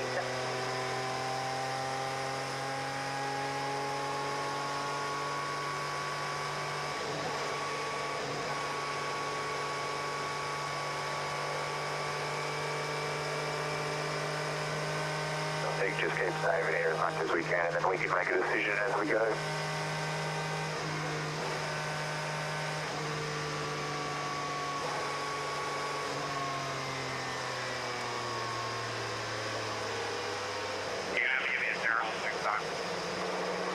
Copy, go.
Alright, next time by will be green.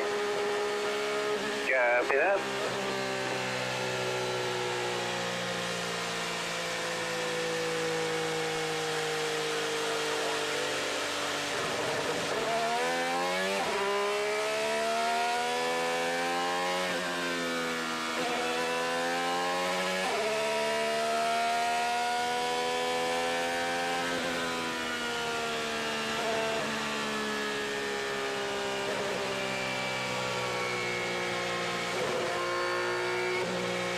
Two.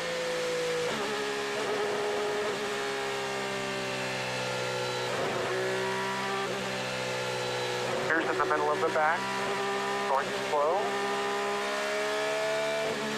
Make your 2.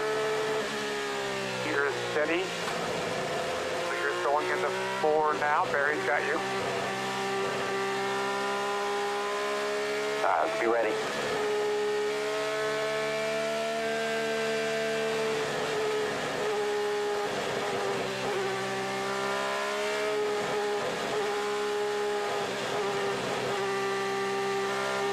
green, green.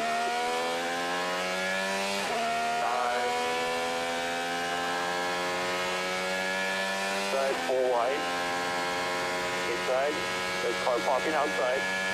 Inside, inside, outside, outside, 3 wide, 3 wide, 3 wide, inside. Clear inside, all the way down, all the way down. Just the one inside. 2 wide. Still one inside.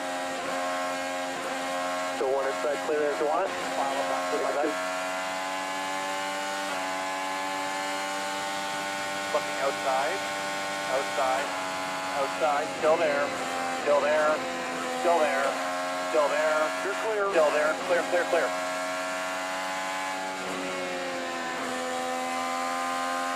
Bring Hall in front of you. Get back. Clear, One Mike. back. You want One back. One outside, one in line with you. Outside. Outside. Still there. Clear. Clear by 3, driving right. Through, see ahead. Buster.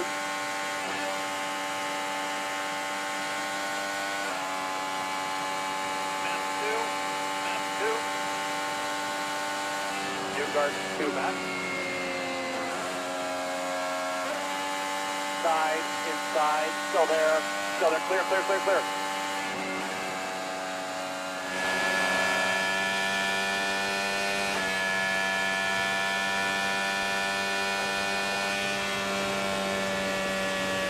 Clear by 3.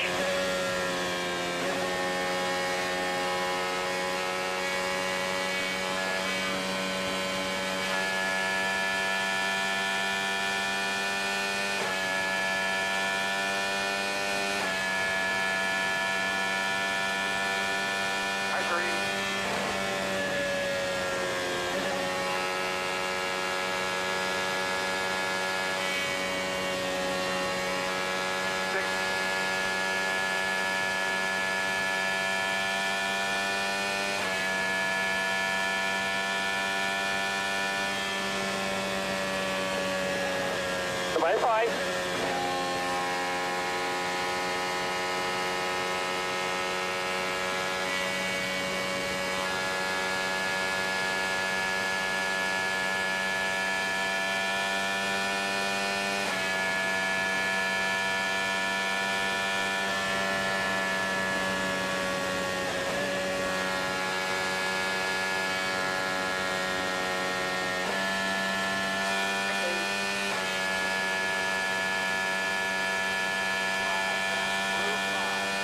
P11.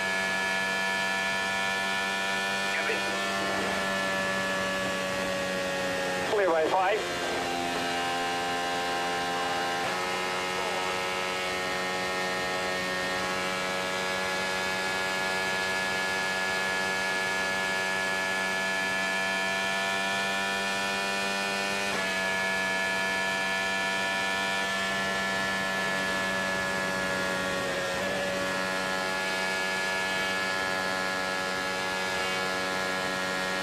Right 10.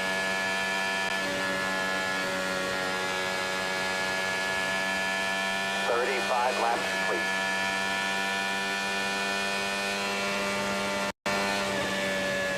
Clear by 8.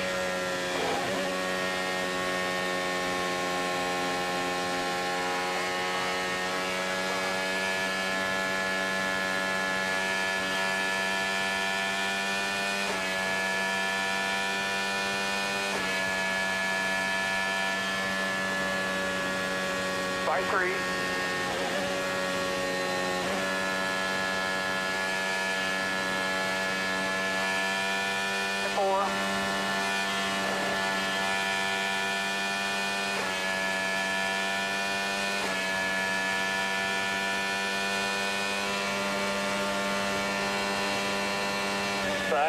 Inside, clear. Clear by 8. Work on the timing. Clear by 8.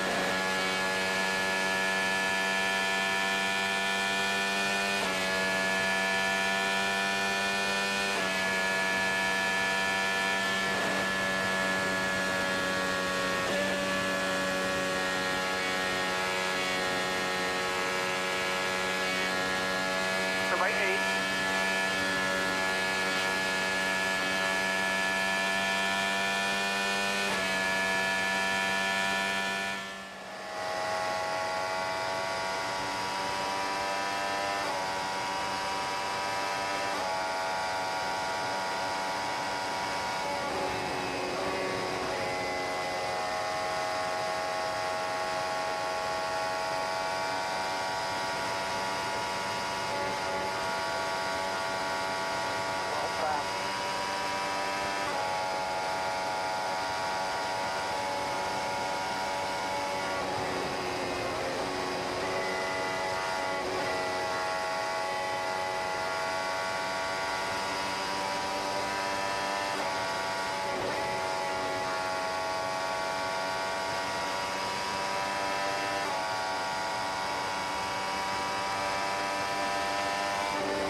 right set.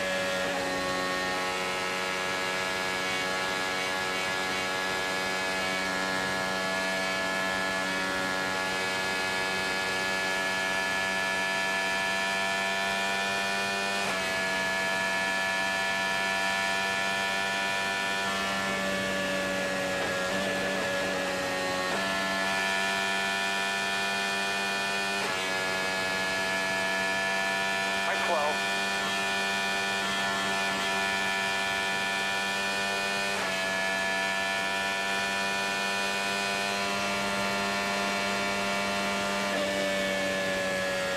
Clear by 20.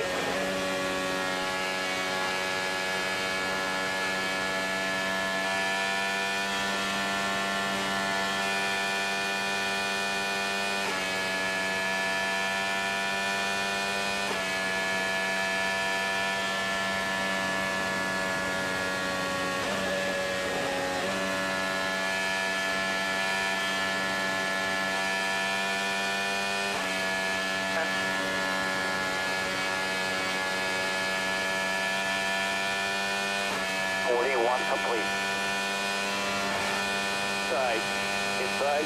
Inside, clear. Good job, 1 by 1. By 5. Great job, take care of those front tires.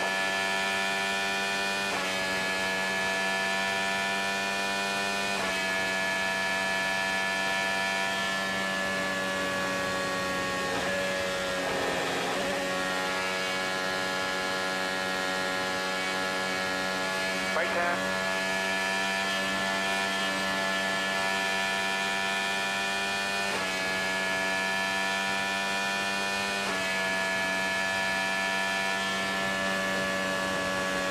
Clear by 10.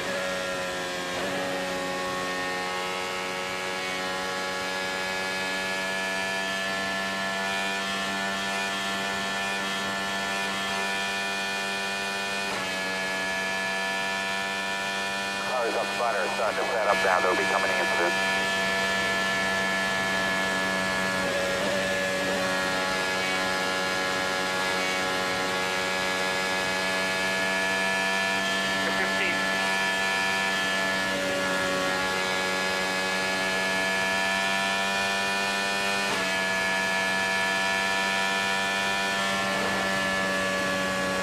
Right set.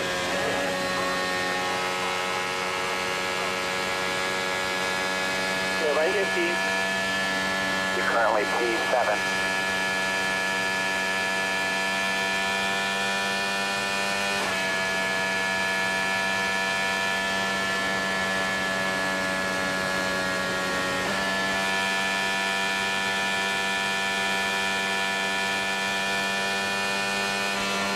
No pressure, no pressure.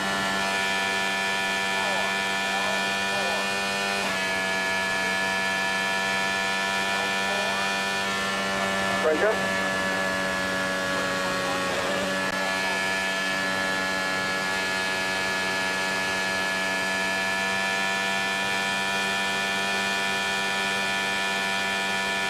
Hot flappers going into 3. No pressure behind.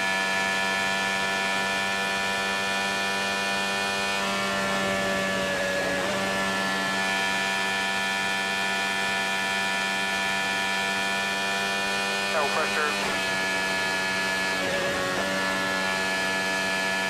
Currently P6. Those cars that just came out are ahead of the pack.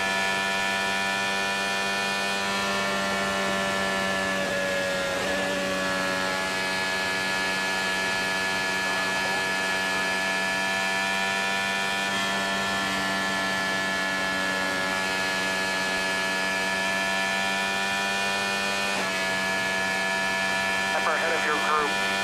No pressure behind.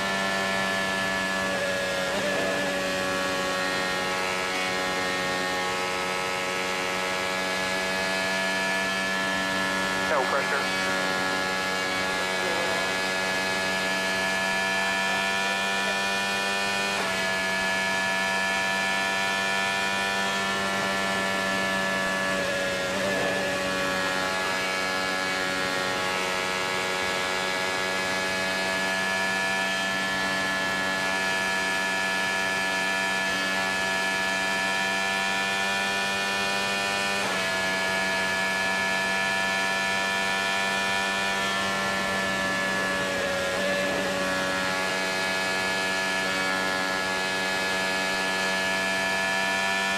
20.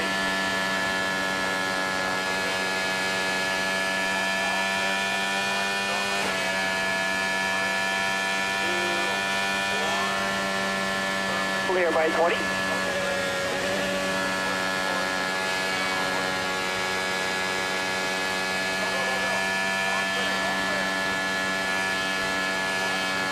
Currently P5.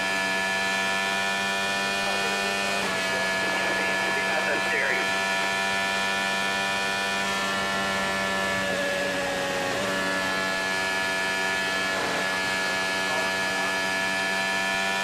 Right turn.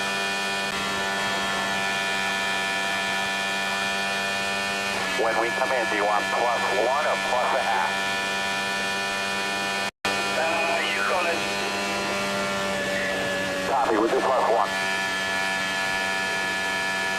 Still clear by 20?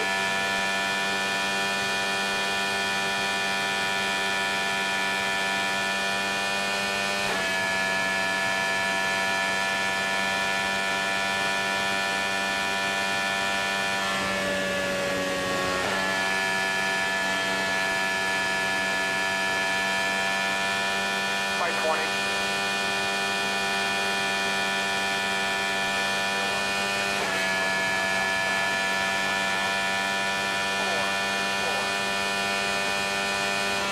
Clear by 20.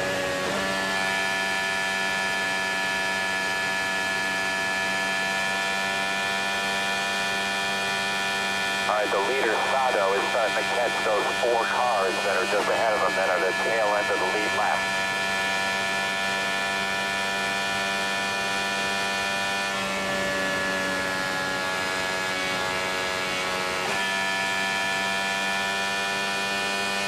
By 25.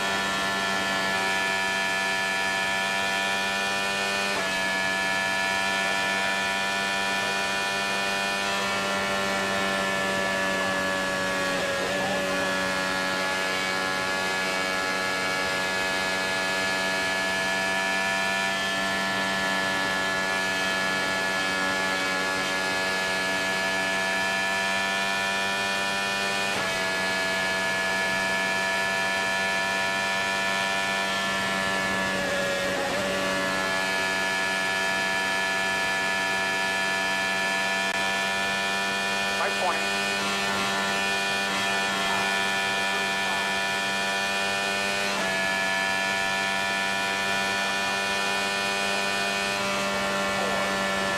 Still 20 back.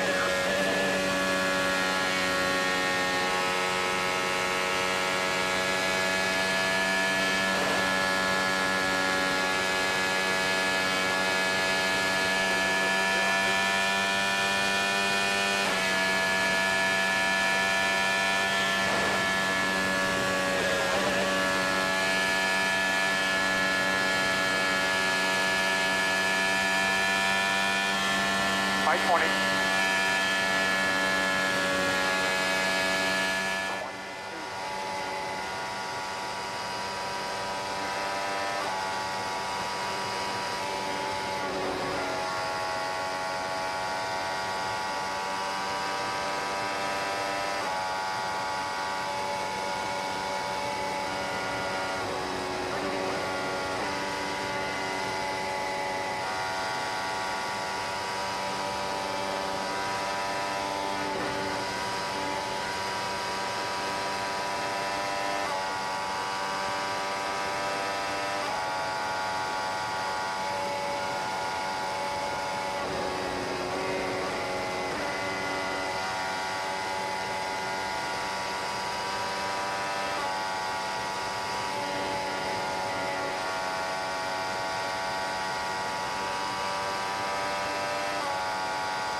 quick lap. Pit off of turn 4.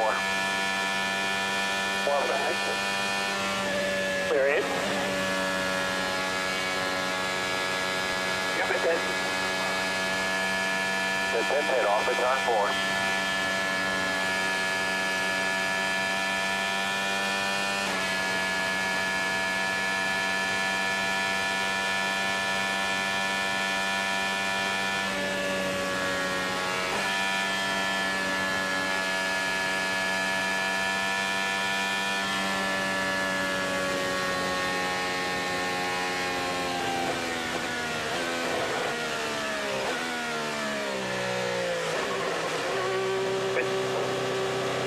All right, when you get here, you're going to come around the 4 car, guys.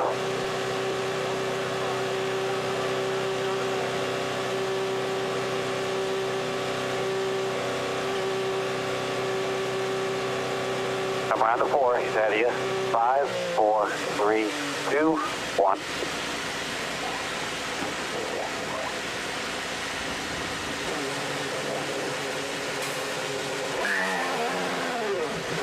Outside, outside, outside. Good spotting, clear outside.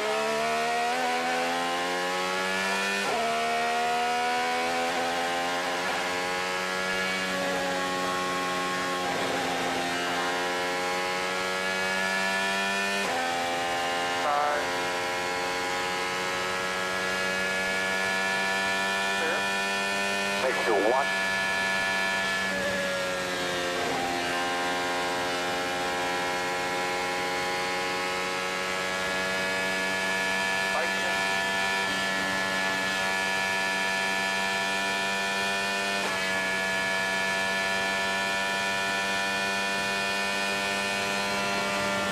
Clear by 8.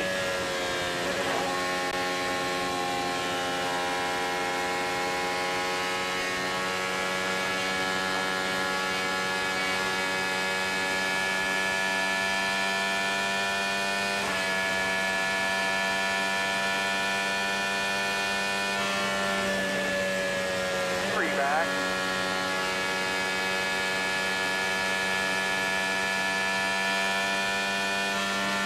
Back.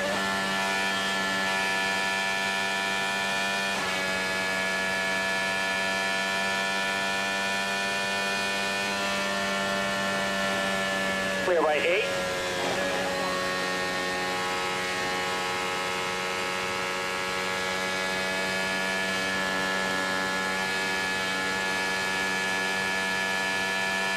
Currently P5. The 2 cars in front of you, Rossi and P. Francesco on 20 lap tires.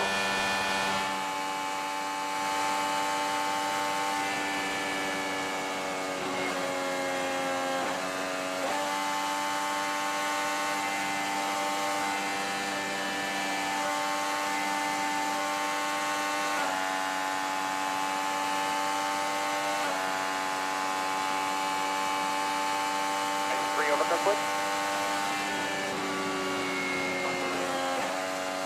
1. Outside. Outside. By yourself. Get down by bucket.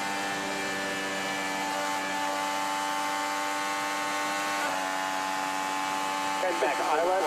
The cleanest and raspberries in the head.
The 3 cars directly in front of you will be pitting in roughly 10 laps or less.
over Sportsman.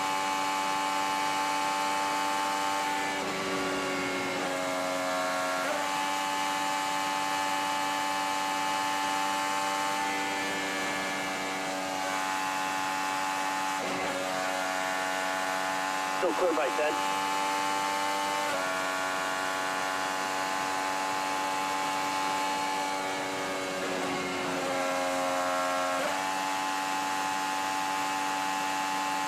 We are still P6 on our strategy. We're still P6 on our strategy.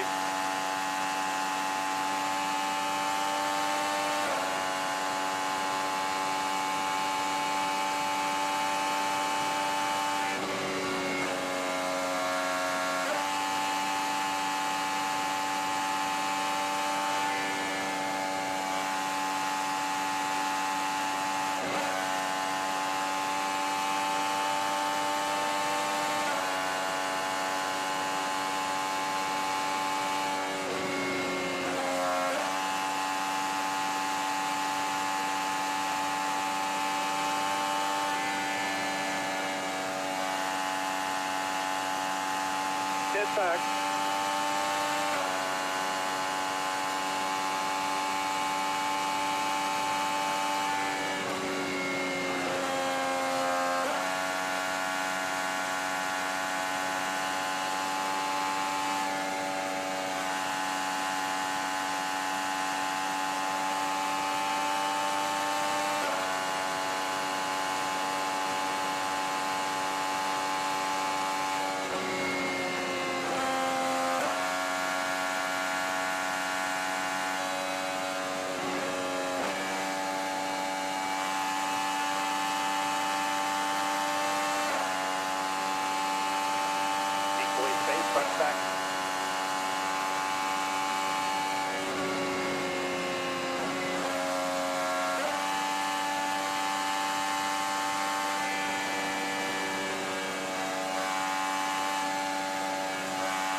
By 5.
Four back now.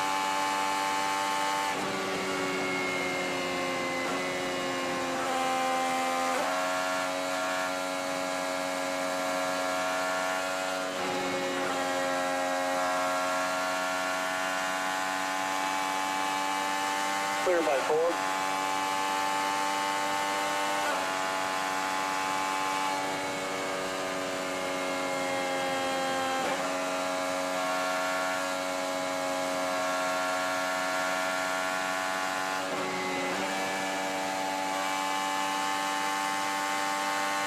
back.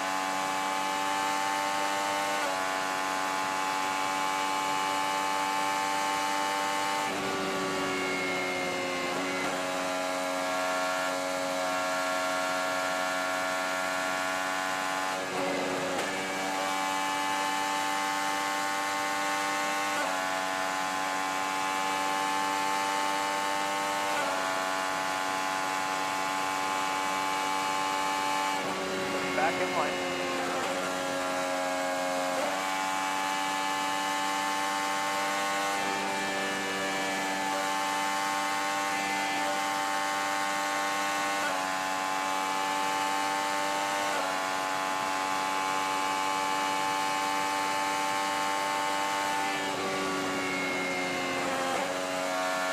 The car in front of VK is hitting this lap. The car in front of VK is hitting this lap. 3-6 ahead.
Just past the takeoff off the street.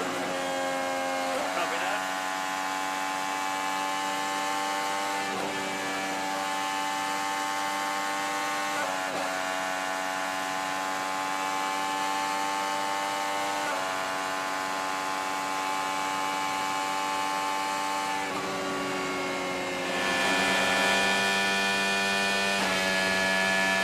Mike 12.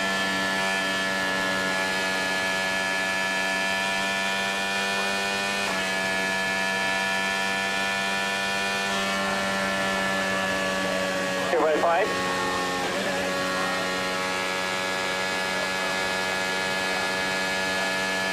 Everybody 10.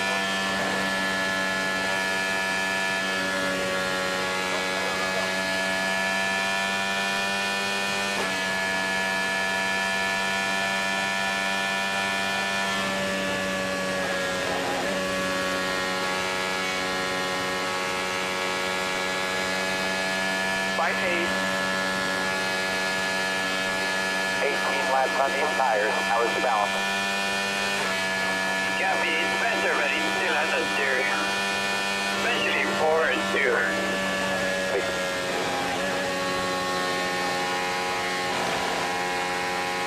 Clear by 10. Alright, when we come in again, we'll add a half.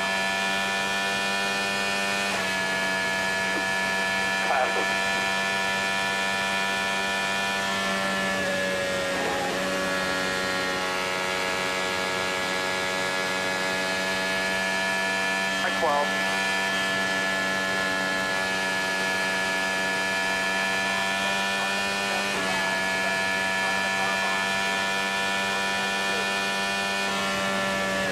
Still clear by 5.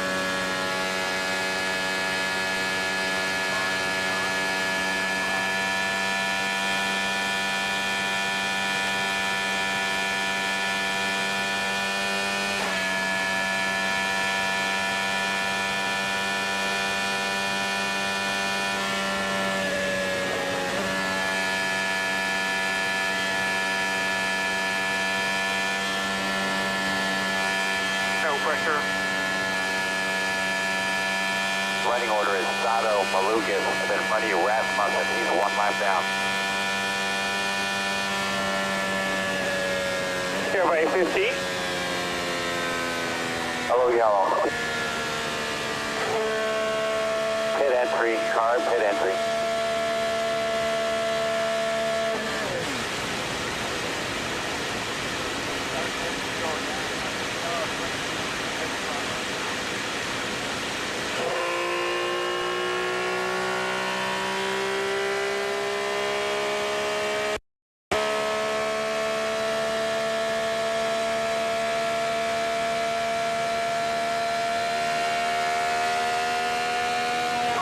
We need mixture 12.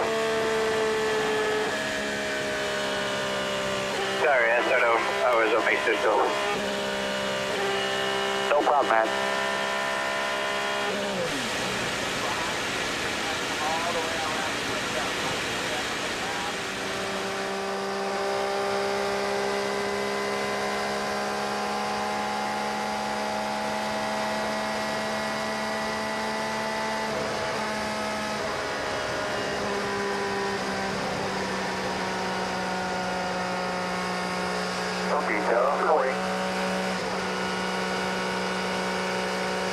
What do you think of your total level? Copy.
Up, track temp 74, 74.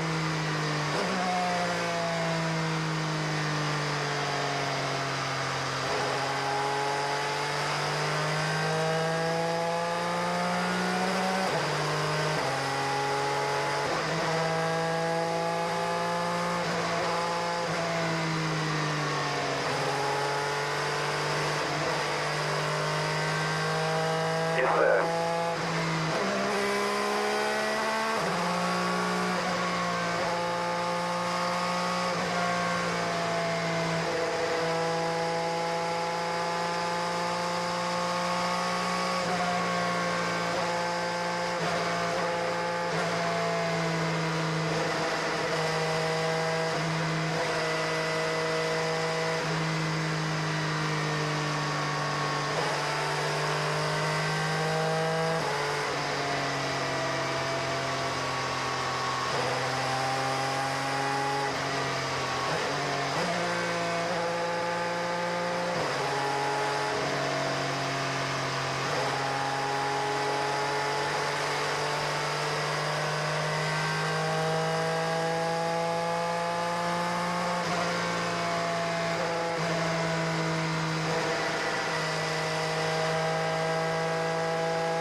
Sweepers on the high side going into 3.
They're going to take you low here down the front stretch, probably in 1. The sweeper is running the second groove here in 1.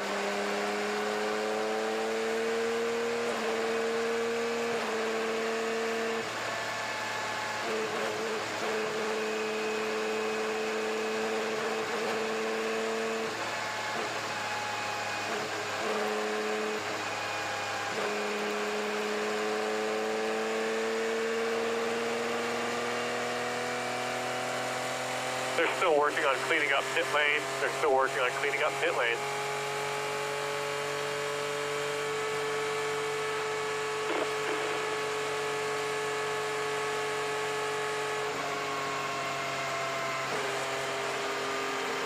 I think most of the field is going to take this. There's probably 4 cars that will not. Right now it is Pato, Malukas, Palou, Daly, Ferrucci, yourself, Ilott, Pro, Josef, Helio behind you. Copy. A sweeper here on the outside. Entry to 3. Pits are open, you'll be pitting this lap. Pit this lap.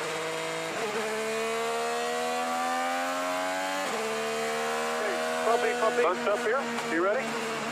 Watch your pit speed. Watch your pit speed. You have 1 open box. Jack up firm. What's your speed? Pit in. Remember your tools, you're going to have to come around pro. Pit in.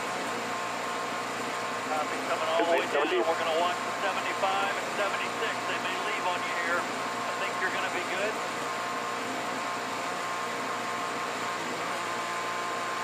Kyle's waving. Coming down, 1 3, open box. You'll be here 3, 1. 2, on the mark. On the mark. Push. Outside, outside, outside, outside. Clear.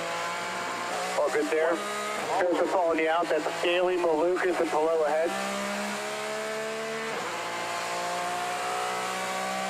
You need them?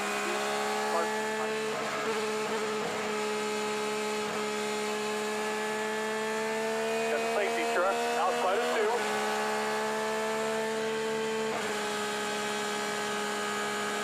All right, you're clear here. The officer out here, you're going to see a safety truck to your right. Still the field is into the turn 3 now.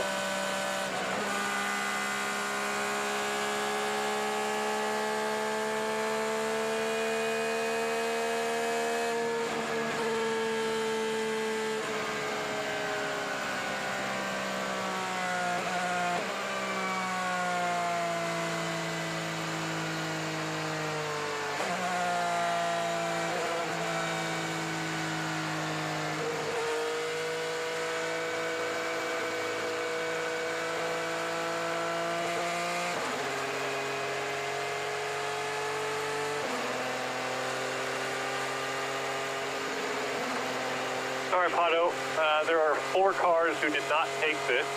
Brian Hunter Ray, Devlin, Carpenter, Harvey.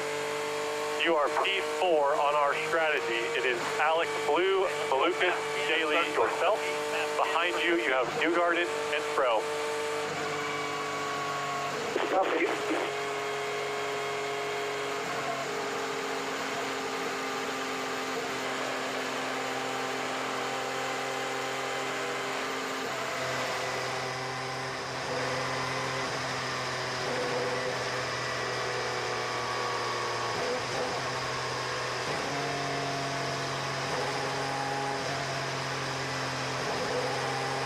It all depends on what the leader does here. If they sit there and they're going to say we're doing 205s, then everyone's saying, all right, doesn't matter, we can't go anywhere. Might as well do that.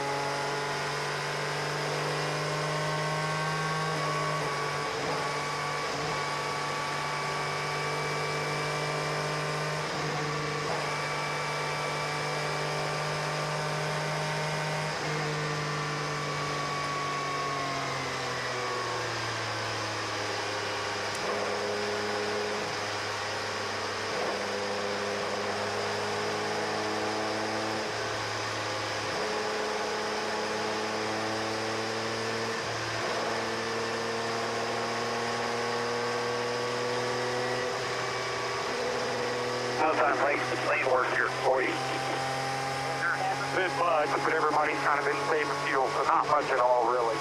But you saw that they cleaned it, so.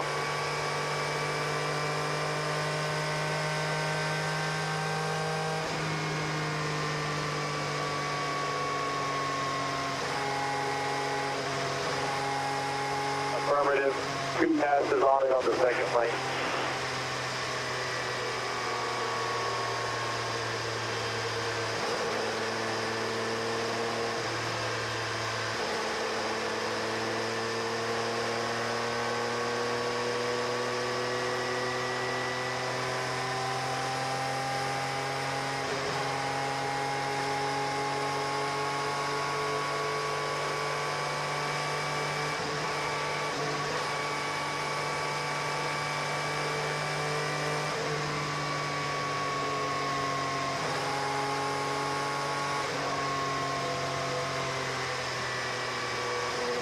SOC here, topping up SOC, lights are out, showing green, next up by.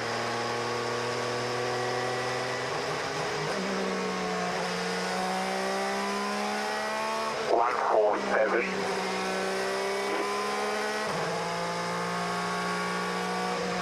We'll use red 1 here for the start, red 1. Got about a lap and a half of it.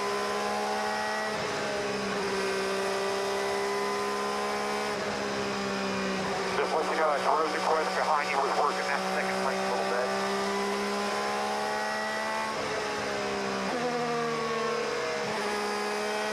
Under about overlap at the restart. Be red 1.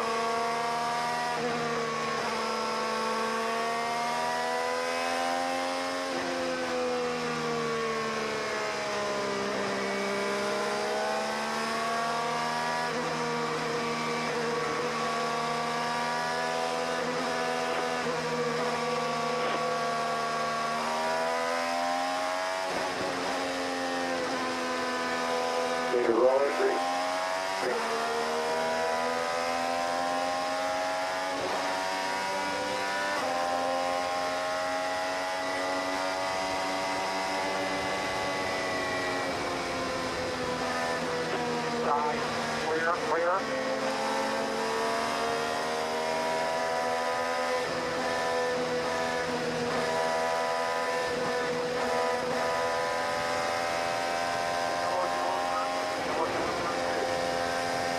Situation here, 1 car behind you. Everyone slow down. Everyone slow down.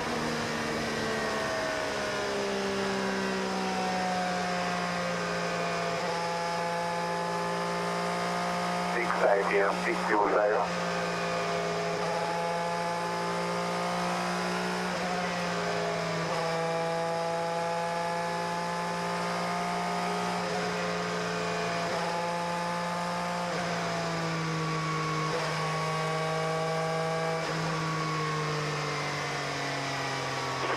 One there. That was the right thing there.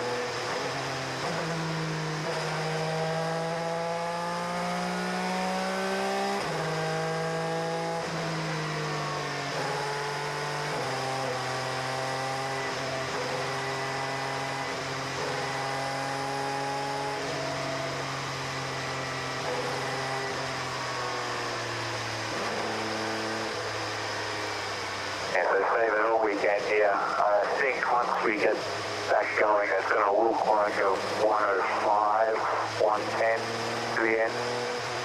Good.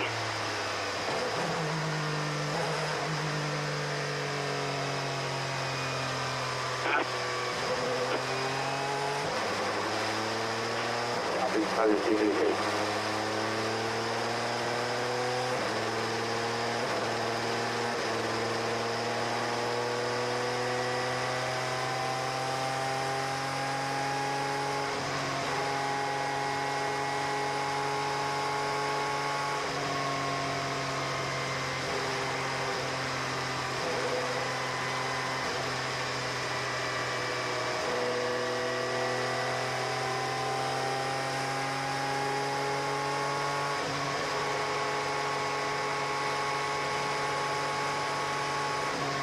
So you're going to have to let the 33 by here, 33 bars, give up one spot.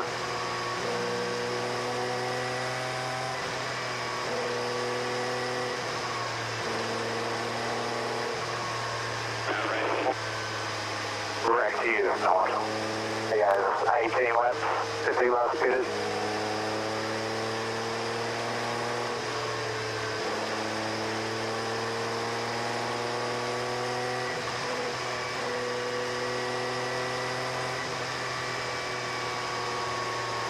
He's the only one along with the leaders. Everyone behind you is on our strategy.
Yep, copy that.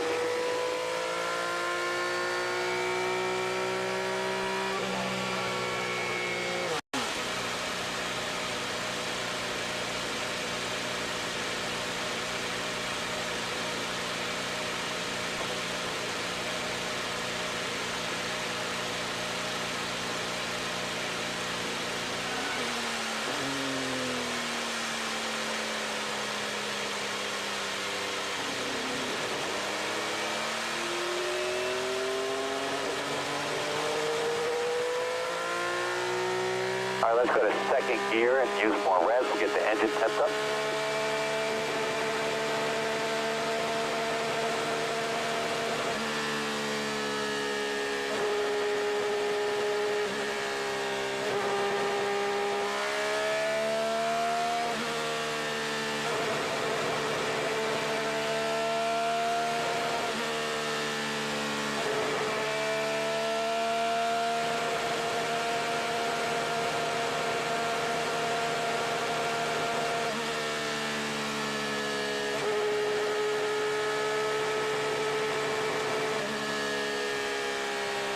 There are now 95 laps complete, so we're almost halfway. Copy that.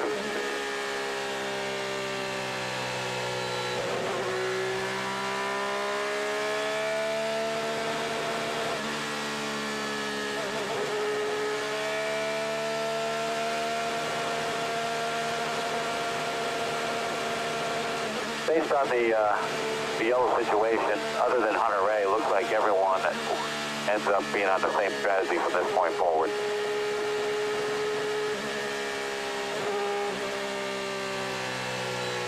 Copy.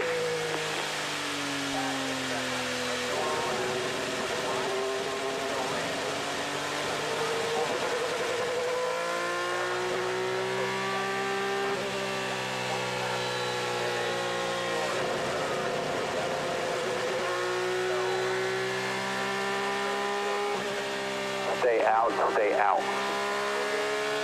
Copy.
Drop to brain.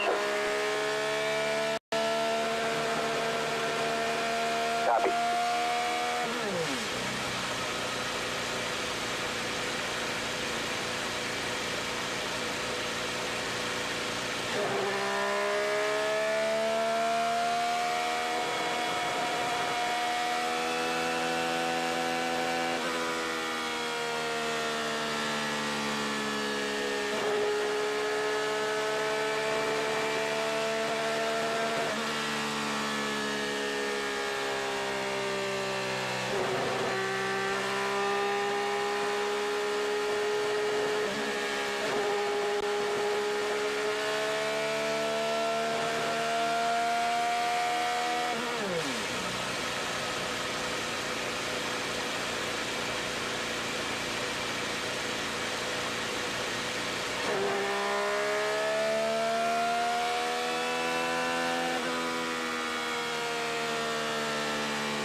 Doing a real good job saving here. So this will be halfway as you cross the line. Halfway, and we are P10.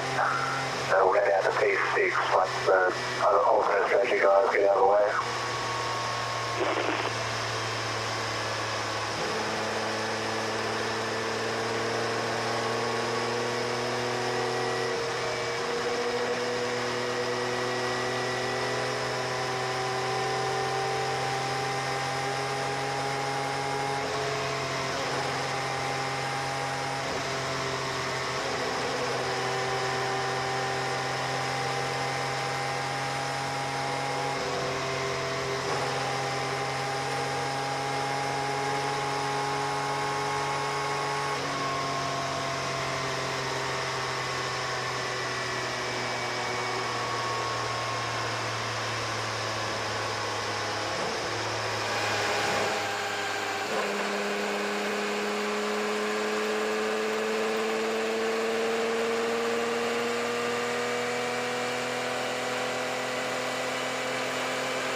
nothing official from race control, but they think the track is getting closer. Yeah, I'm still getting above my field. Copy, understood.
haven't hit there under yellow, so it's now DiFrancesco, 28 laps on the tires, Harvey 25, then Malukas, Daly, Yu, Marucci, Rosenquist, Carpenter 16 on the tires.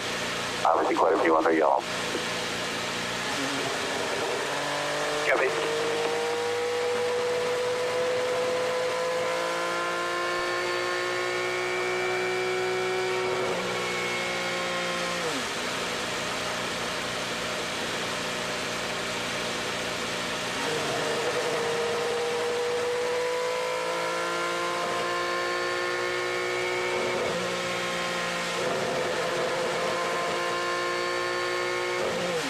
All right, Alex, we need some more engine temps.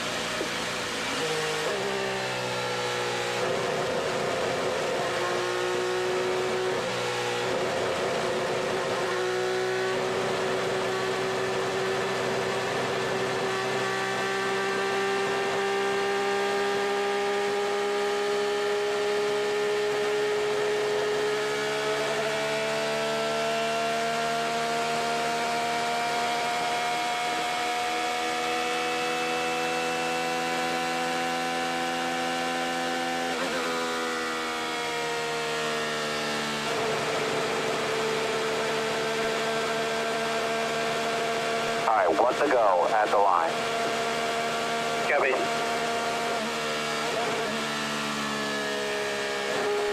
You need to adjust your control. Get ready for the restart.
Behind you, yellow, yellow, yellow, side.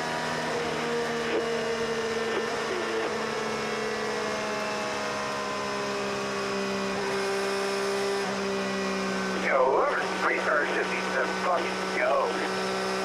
Yep, understood.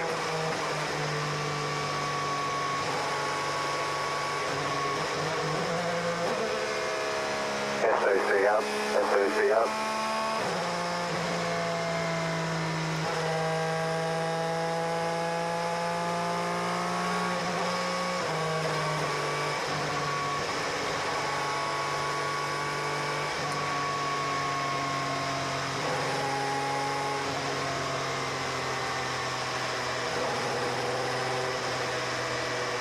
Working on it.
Hey, we're asking you, just wait for confirmation.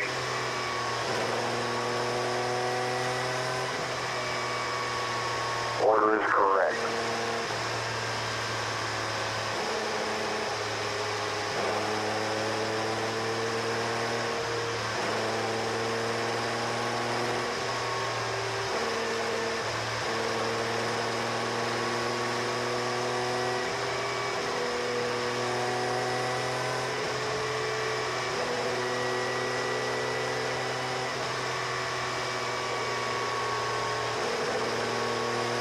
Pits are open, we're going to stay out here, stay out.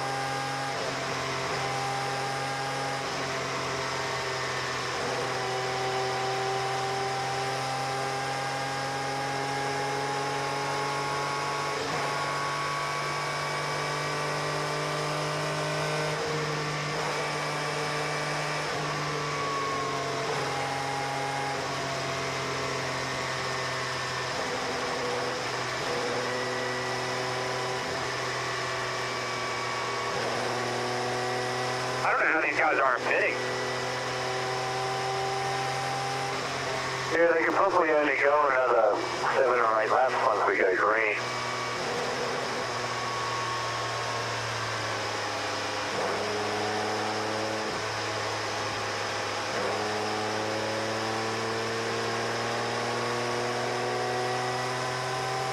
Once out, going on restart this time, restart this time.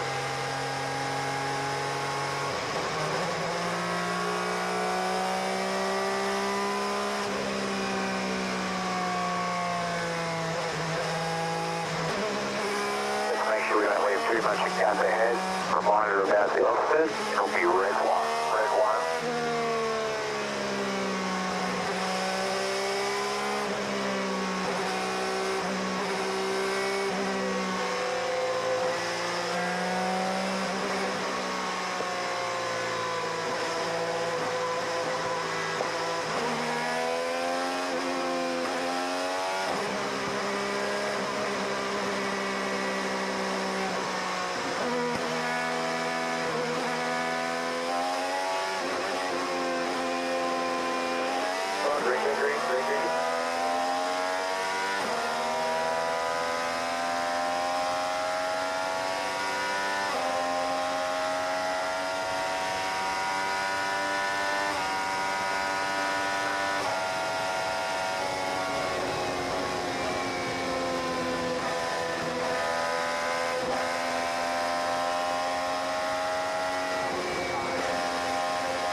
More to go. Copy.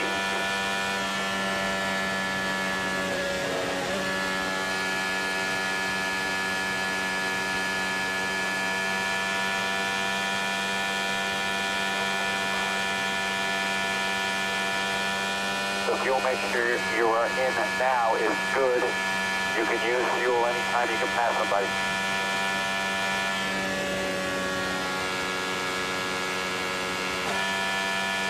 Yeah, copy. 515.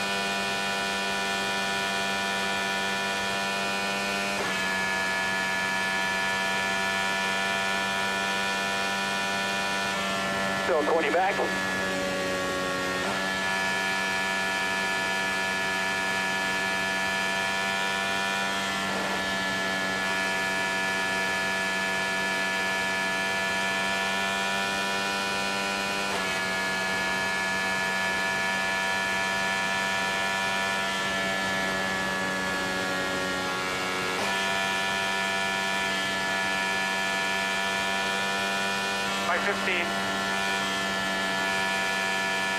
Álex, we lost power on the stand, and we've got an update for you. We just burn whatever fuel you need to go fast at this point.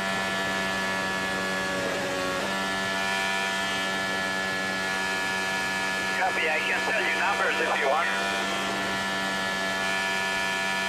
No, we don't need numbers right now. Just go fast.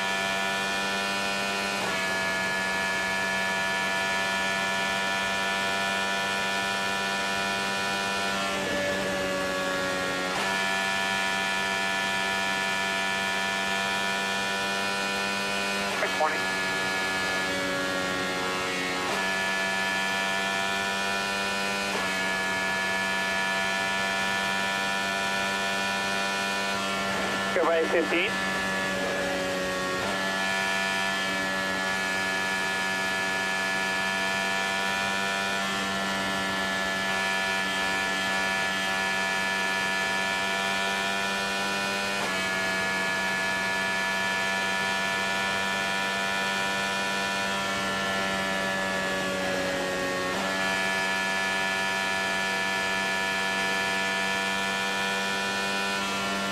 By 20.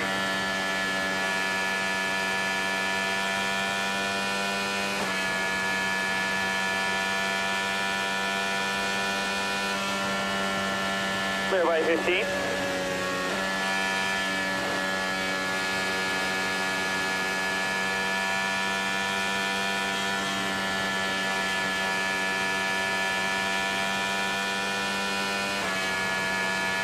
You're currently P3. You can go back to using Victor 7 again.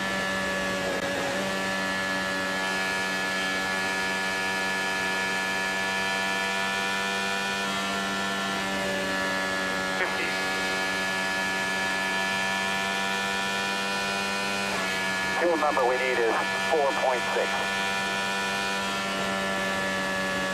Copy. So you're connected now, right? All good?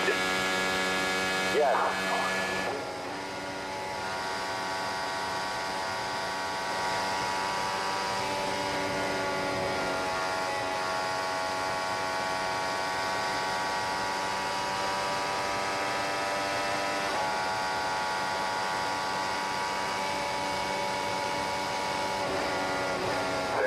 Seating ahead.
got 10 to 12 more laps here, 10 to 12.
Coming with flat hour ahead gate.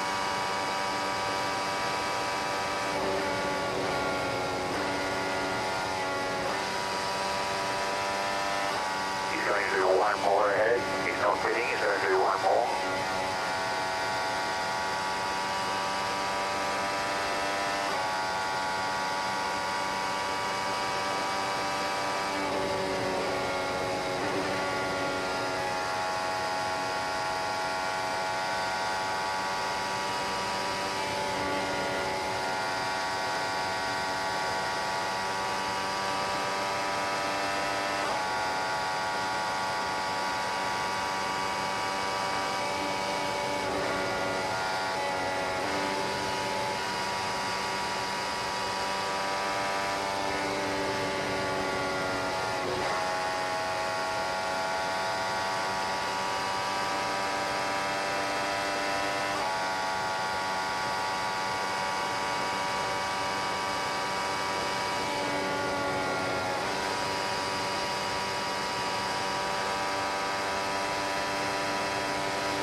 Get around him and then we'll close the gap in the back ahead.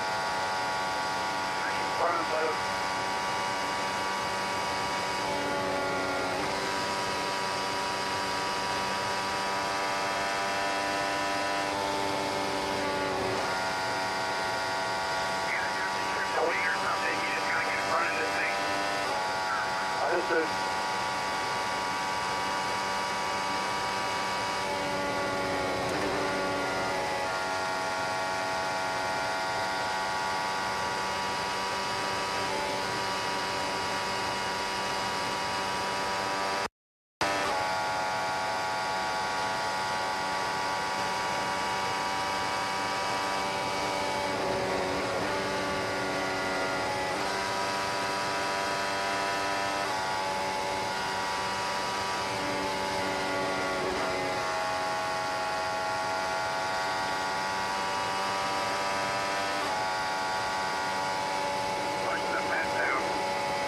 I see it.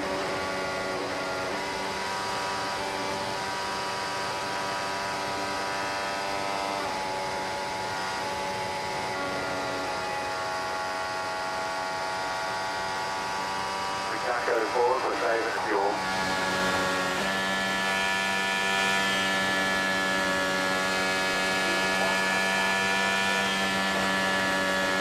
By 12.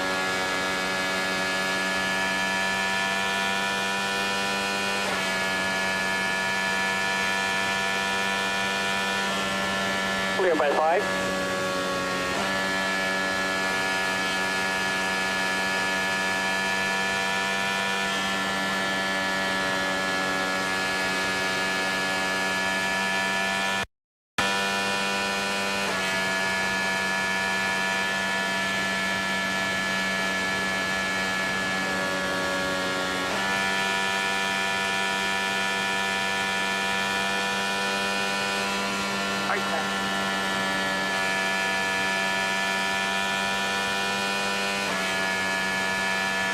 Too fast, 10, off at turn 4.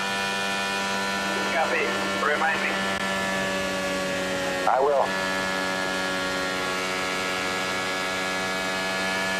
Mixture 4.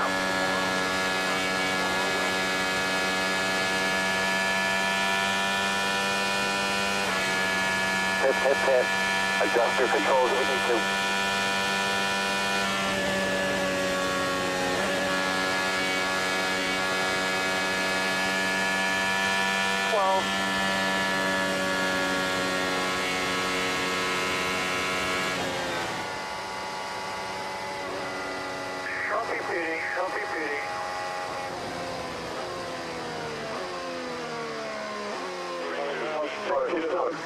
Clear entry here is 3, 2, 1. Plane's going to be all clear here. We're going to get you in. All clear, all clear, all clear.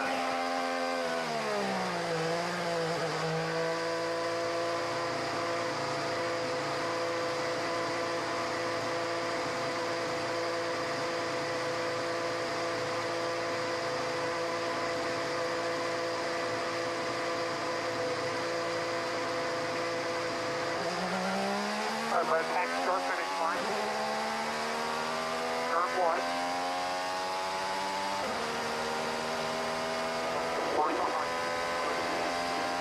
Justin. Harvey on the outside, and the big on the Harvey. O'Ward out with you, follow back. Carpenter is 2 back. 2 back, 1 back outside. Pull in.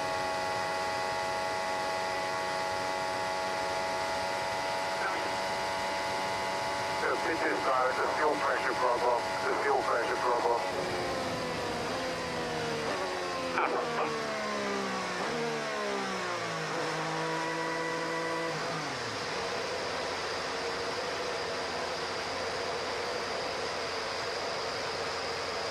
Stop it off. Stop it off.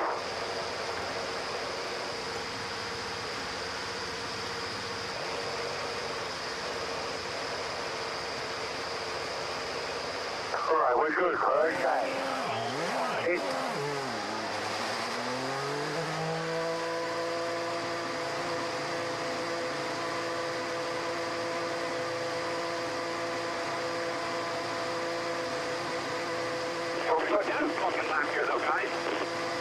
Got a bigger problem here. Just hold.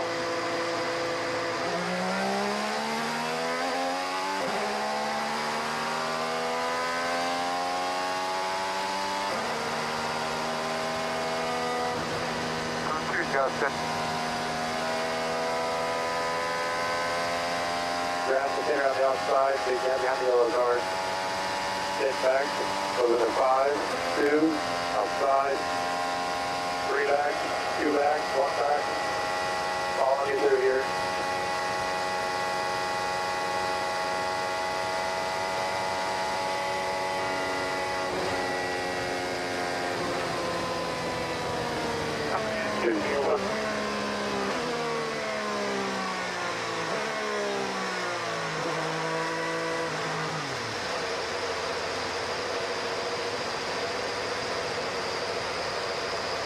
Something's broken. Goes dash 12, dash 12.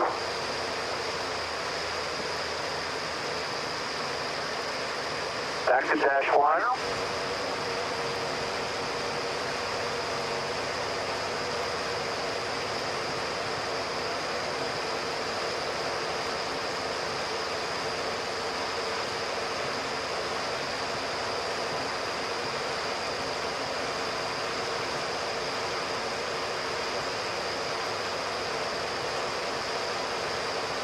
Engine cover off, shut it off, engine cover off.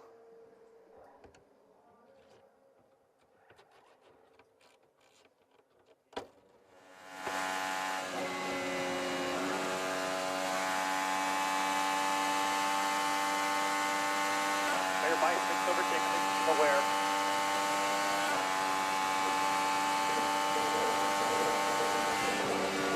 Watch your 10 speed.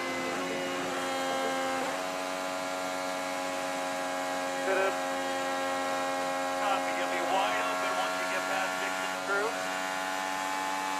Full fill and 3 turn.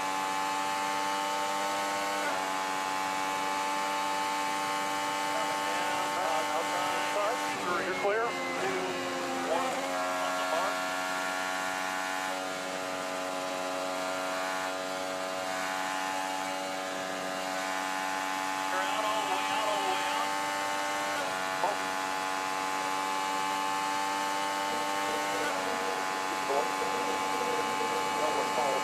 Outside, clear.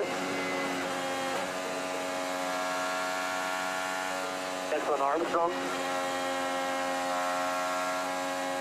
Jump out, we got him.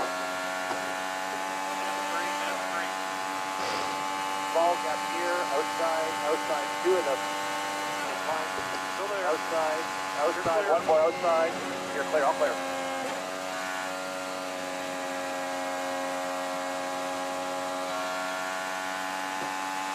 Three back and four away. Four back, five back. Clear by two over Sato for Ilot.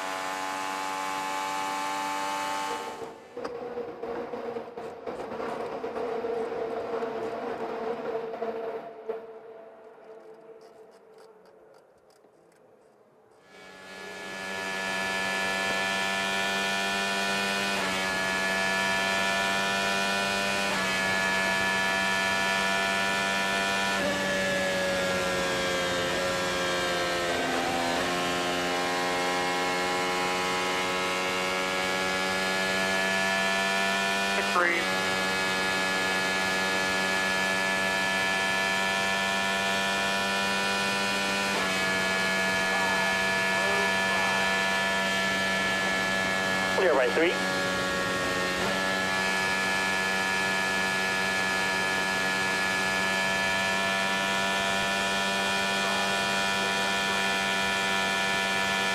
Half my pretty good.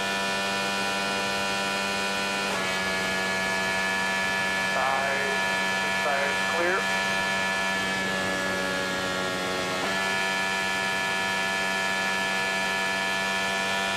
Right 8.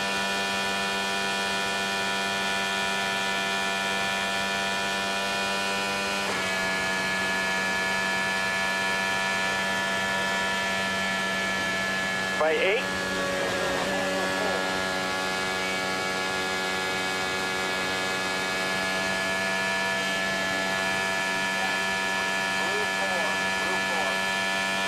Half left for your group.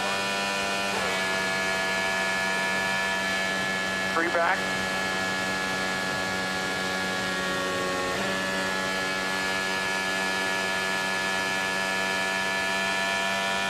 Clear by 6.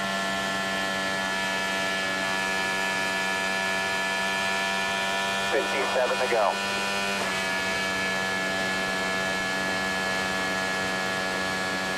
Clear by 5.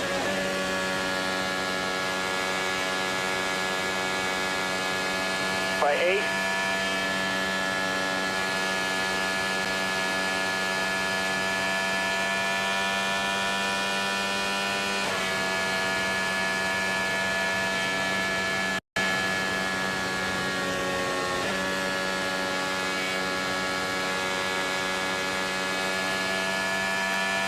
By 10.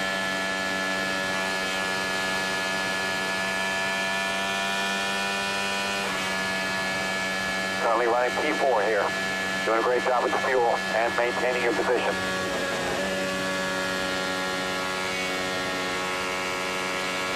Clear by 10.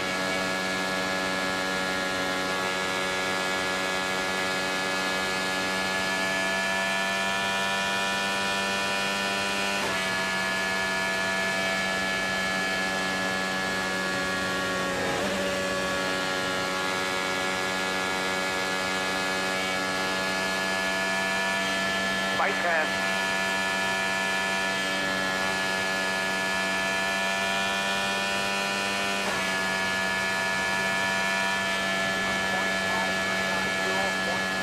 Clear by 5.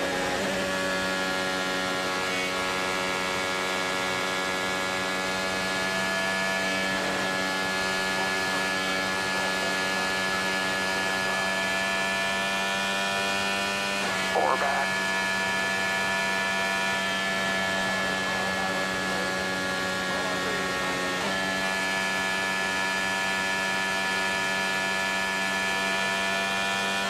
By 10.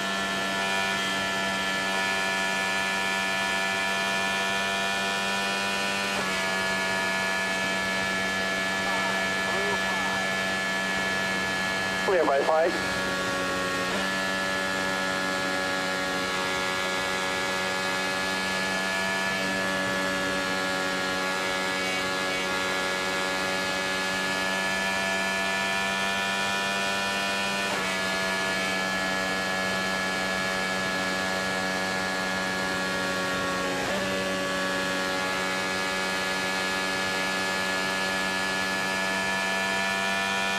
8.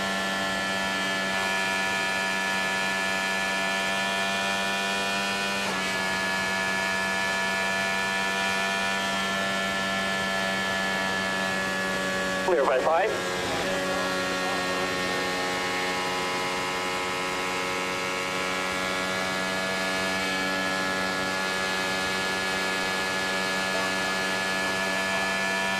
Outlapper in the front of your group. Clear by 5.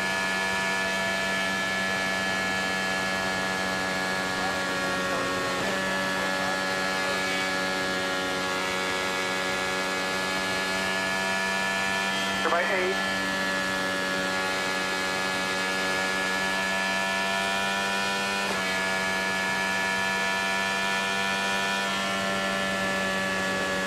Still laid back.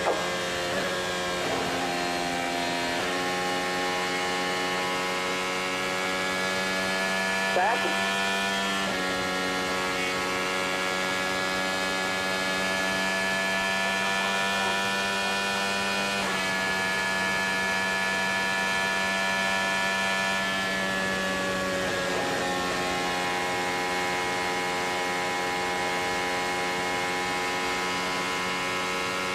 By 15.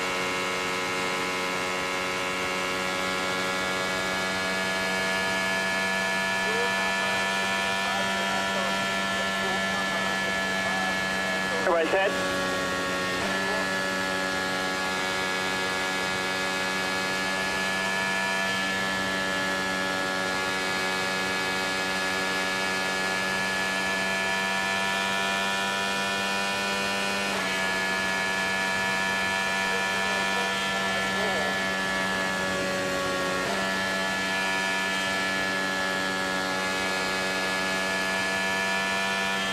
By 12.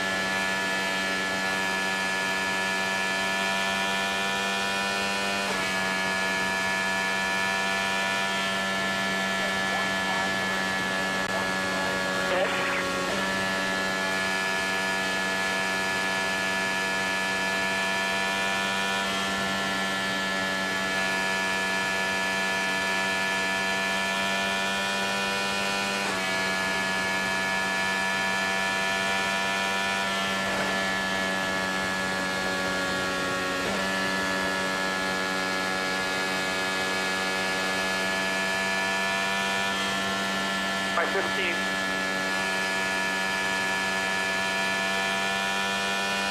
$49 to go.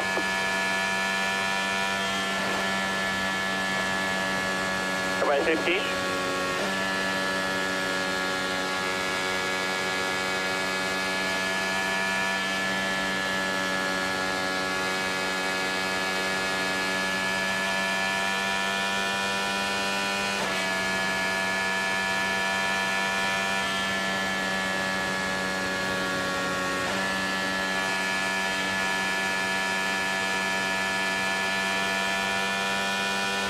By 20.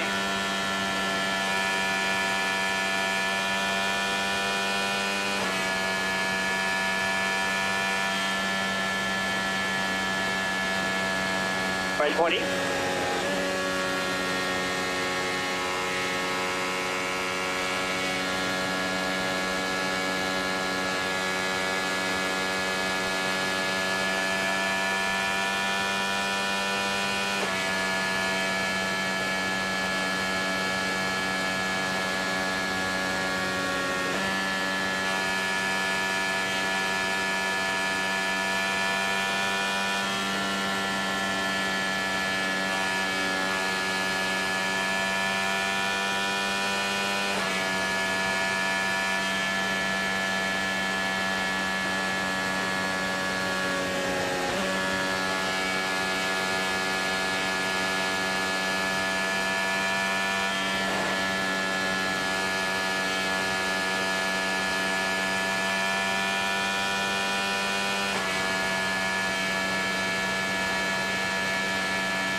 By 20.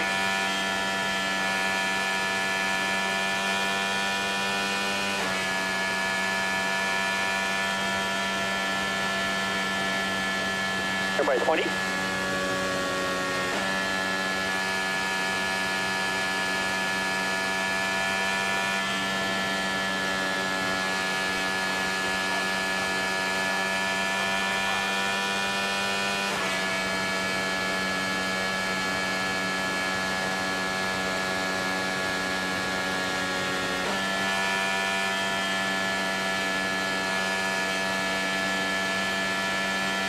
Back.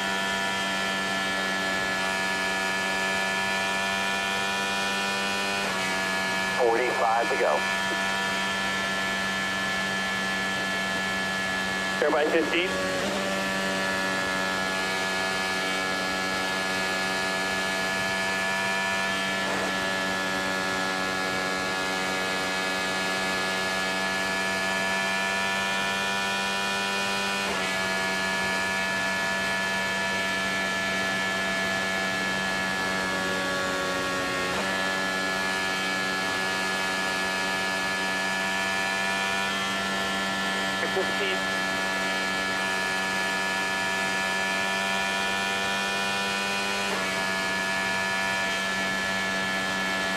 Still 15 back.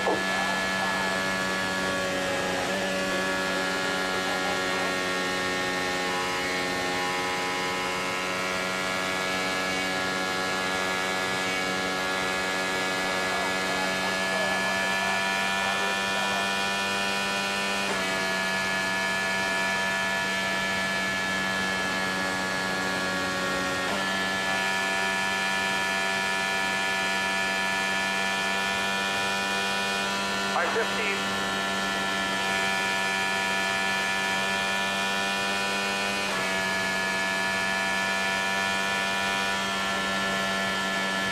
Clear by 15.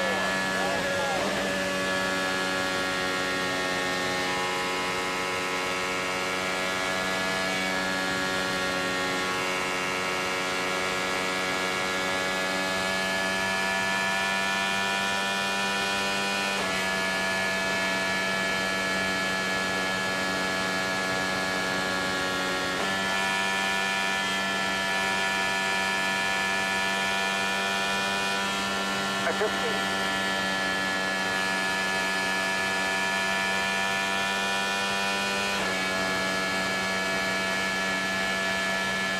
Still 15 back.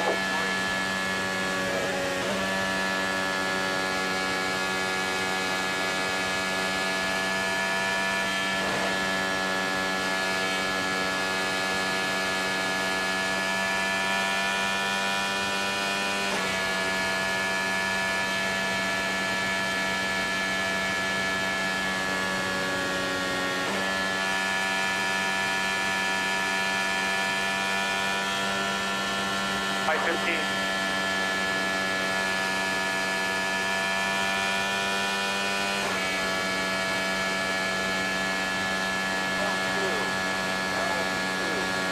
By 15.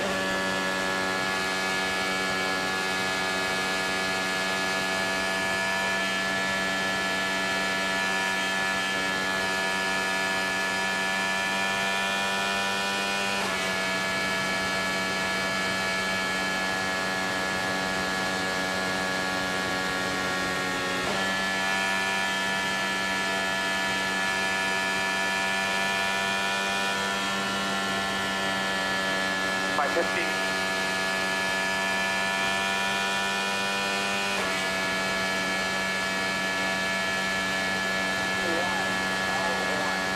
Still 15 back.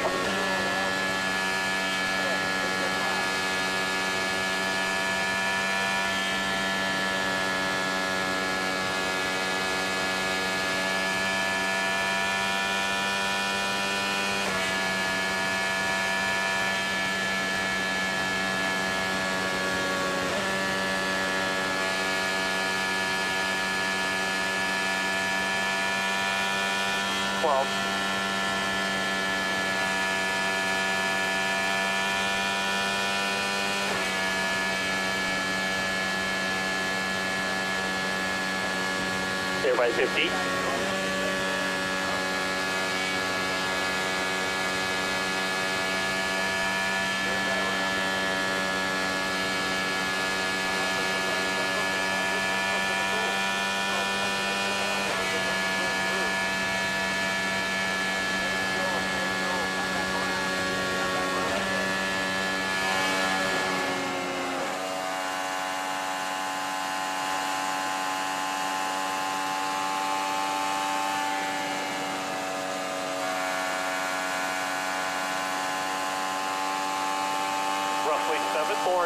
7 more.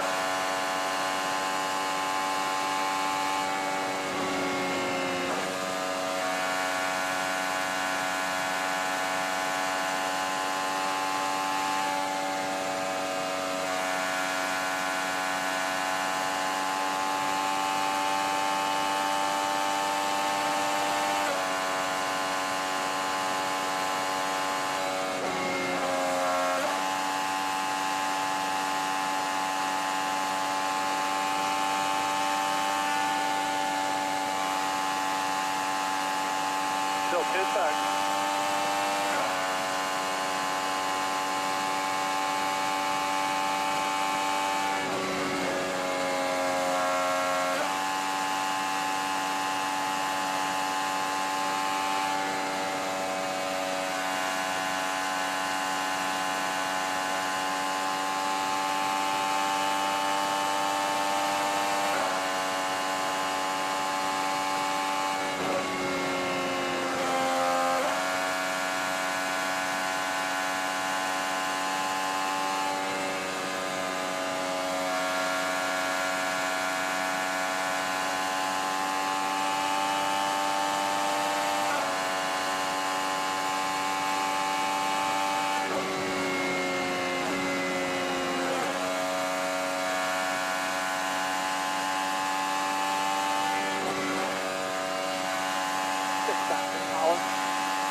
Clear by 4. That's Daly 4 cars ahead. That's struggling bringing everybody back.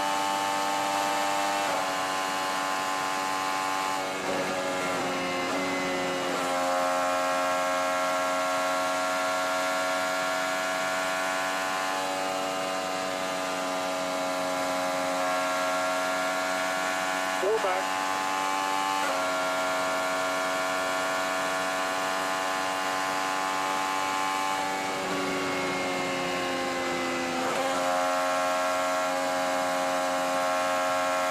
Daly 2 cars ahead. Going to the bottom one. Clear by 8.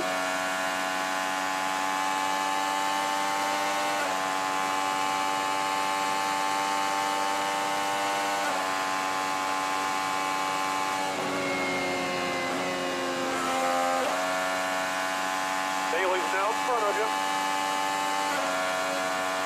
Daly is hitting ahead.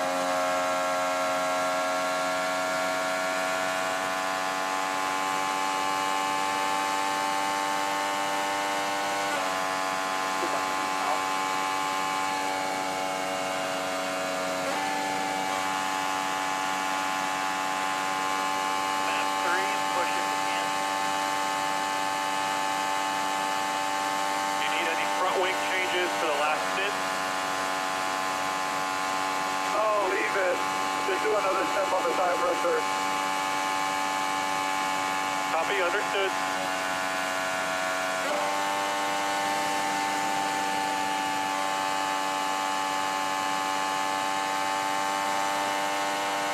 Keep pushing if you can. These guys are struggling on fuel. Yeah, copy. Fuel alarm. Copy, hit this lap, hit this lap. 100. Grade 3, grade 3. Copy, box. You're all clear?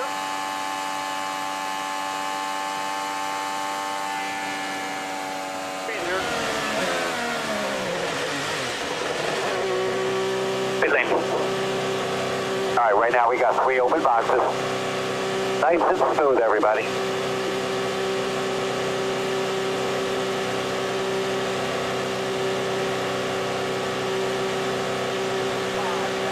Five, 4, 3, 2, 1.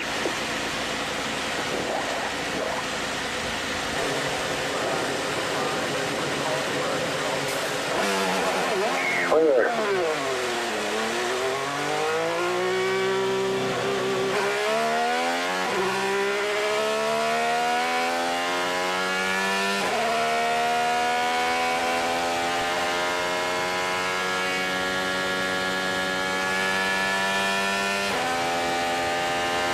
All the way. Behind it, exit 2.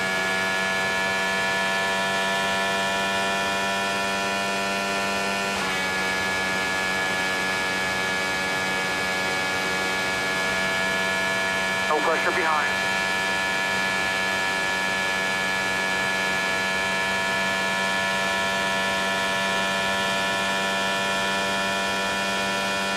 No pressure behind, all clear.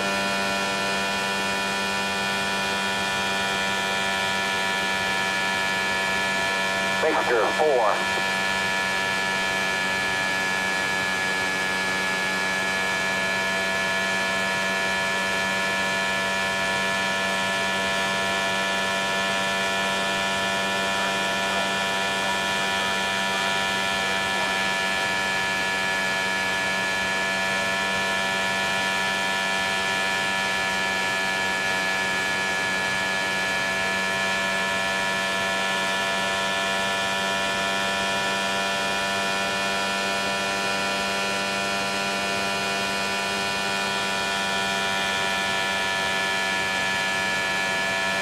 Mixture 7, we need 4.5.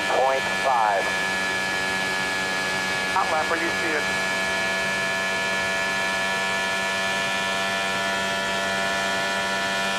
That's Malukas for position.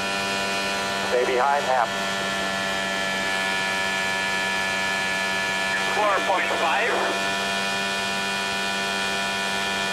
Yes, 4.5. Stay behind Malukas, get the mileage.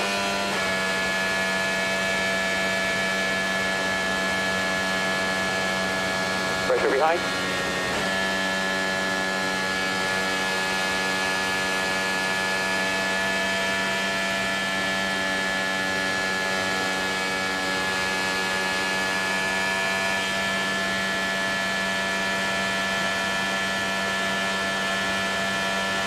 High five.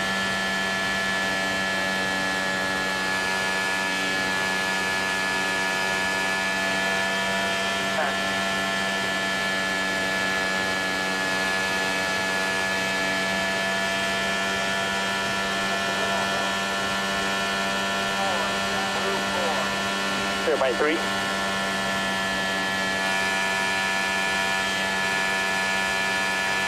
Clear by 8.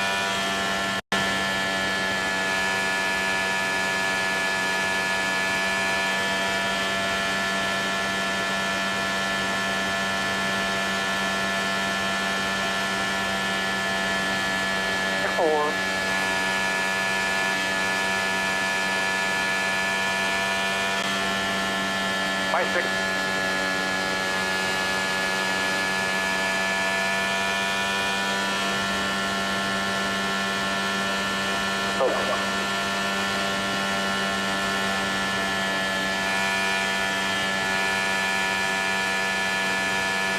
Clear by 30.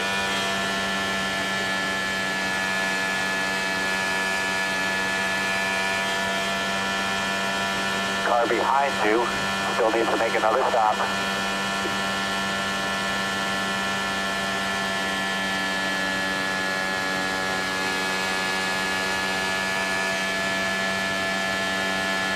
Back to stop, Pato.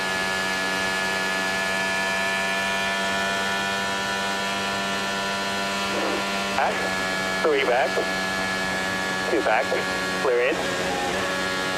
Pato needs to do another stop.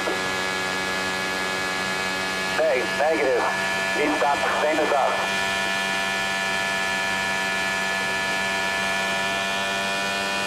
Three back, 2 back. Your bumper.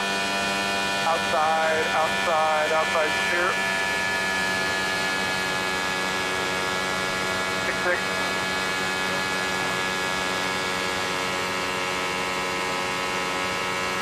Five back. 3 back, 2 back, clear in.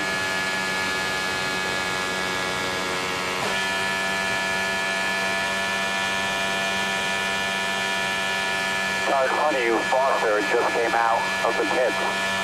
He is the last car in the lead lap. Let's use half the grass.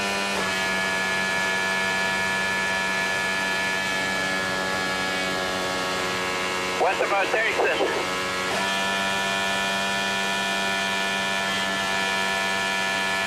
Ericsson maintained the lead. He just came out of the pits in the lead. On your bumper. On your bumper. Clear in. Clear by 5.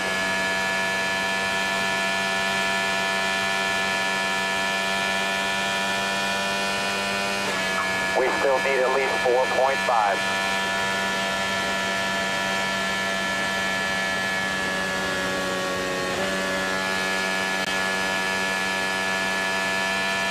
Clear by 5.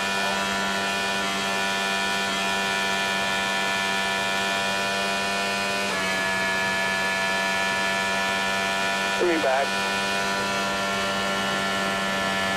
Clear in.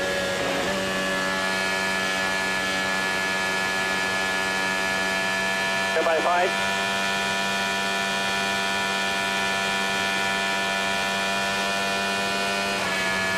Just to be clear, you are P2 to Ericsson.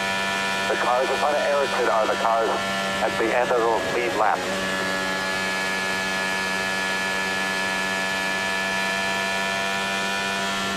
By 6.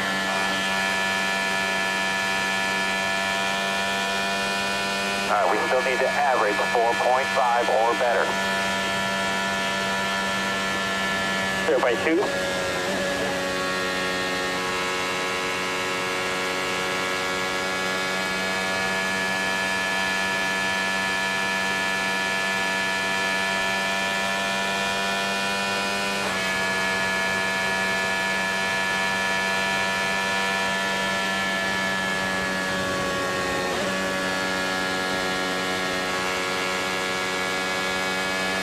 By 4.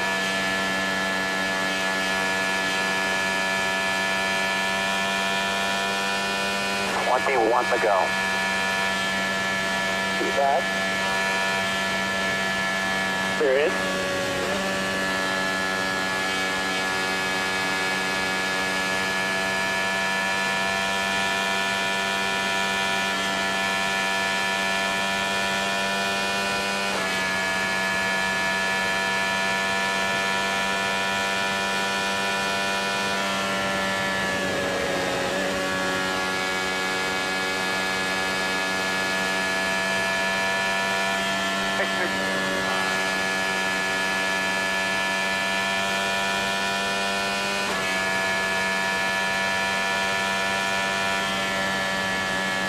By 3.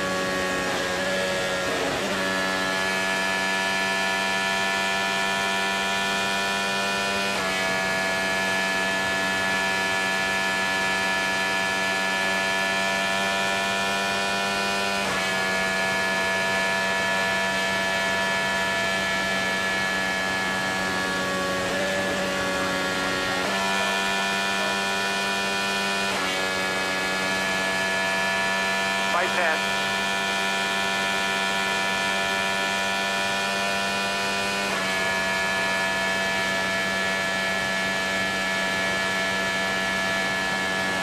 Still 10 back.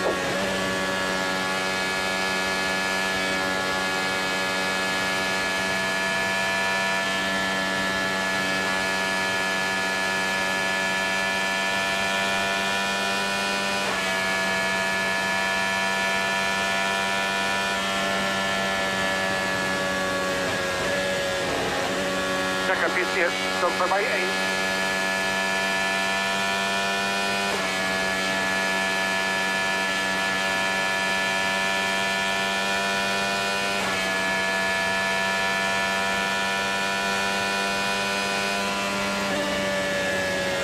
Clear by 5.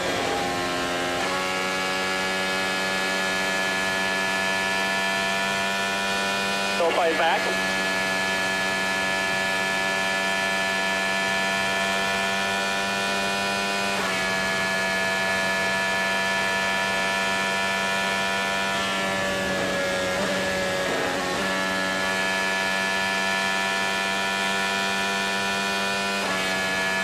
By 6.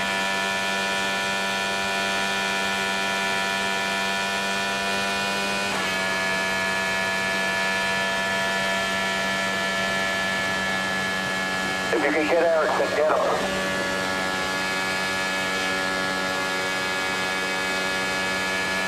Clear by 8.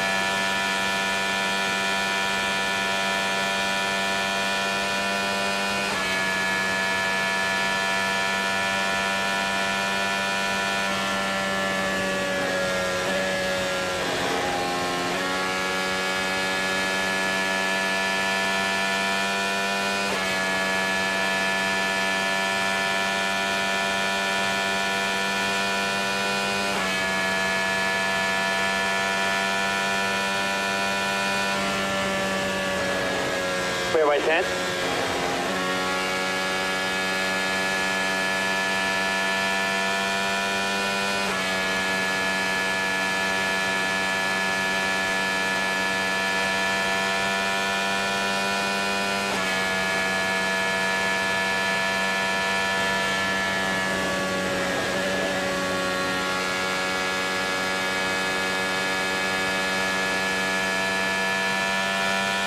By 10.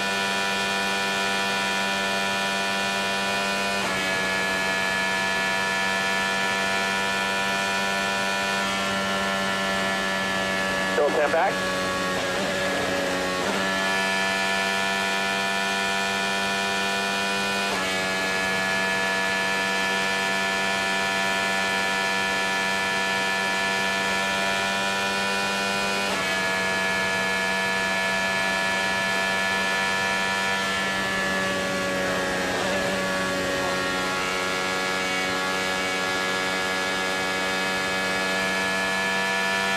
By 6.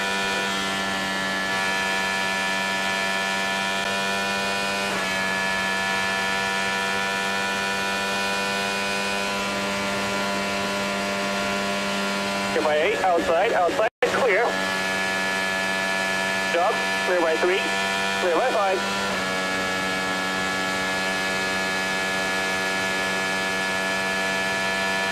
Good job, man, great job. By 5.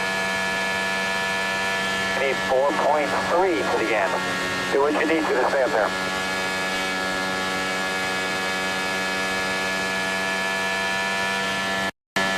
By 10. We need better, just better than 4.3 to finish. Clear by 5. No problem. Clear by 8.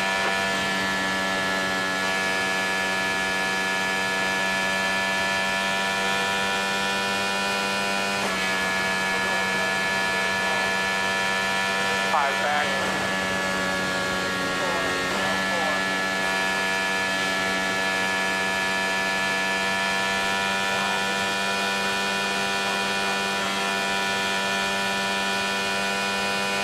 To go. You are the leader. Nice and smooth, man. You know what we need here. Clear by 3.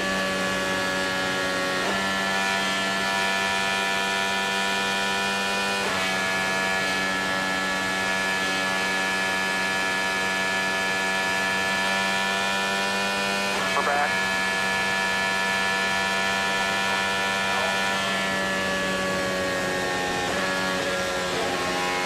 Back, 3 back, still 3 back.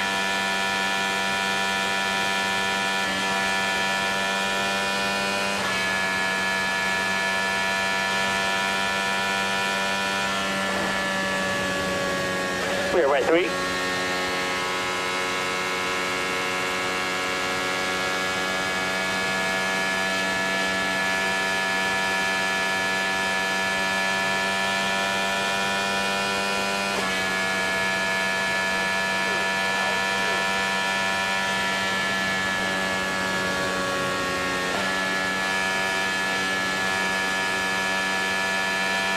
By 4.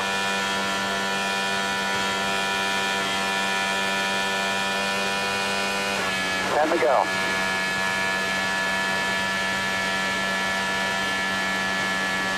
Clear by 3.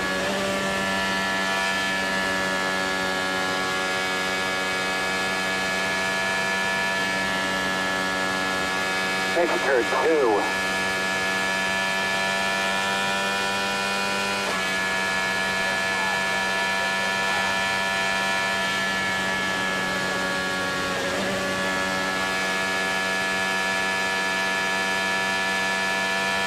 By 4.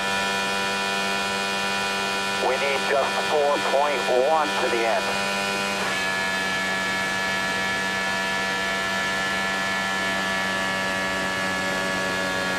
By 3.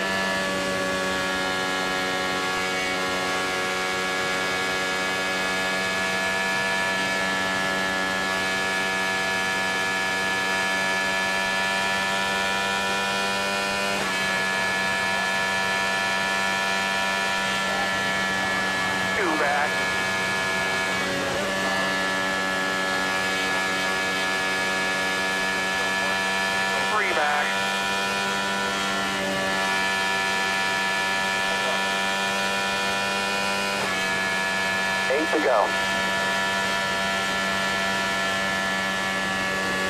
Clear by 2.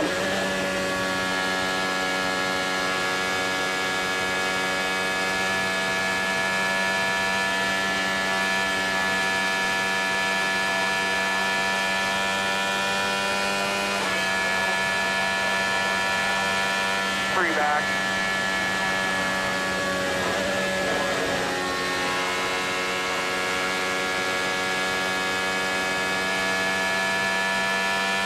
Four back.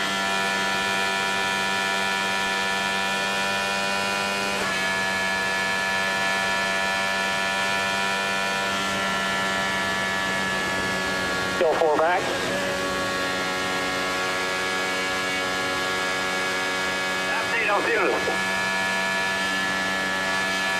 Doug, we are good on fuel.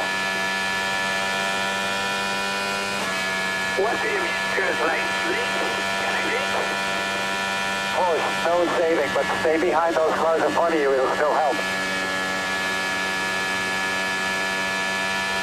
They're by 8.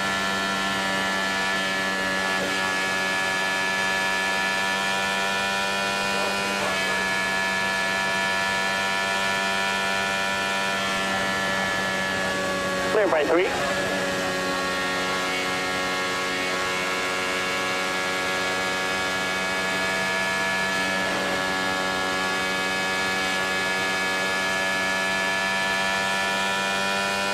Back. Pass those guys. Go ahead, pass them.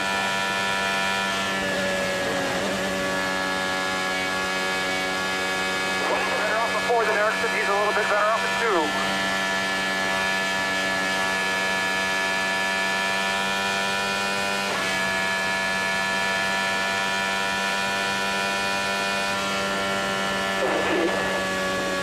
Pass them, pass them. Clear by 3.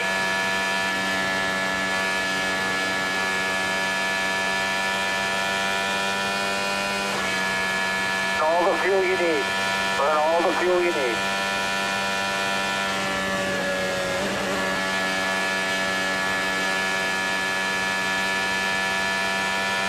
Four.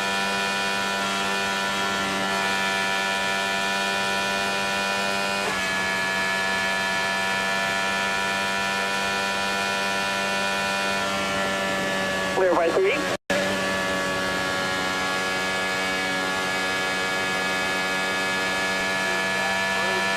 Still 3 back.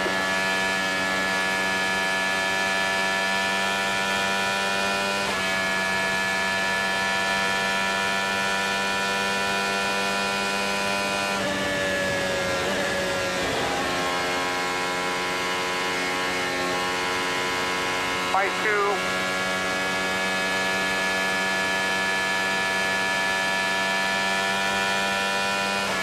To go.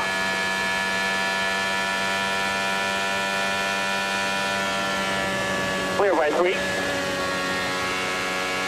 More on your timing. 3 back.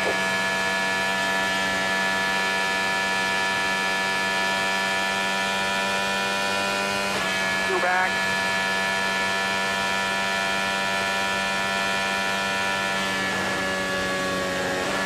Three back.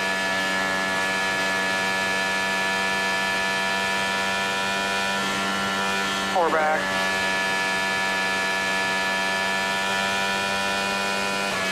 Two to go.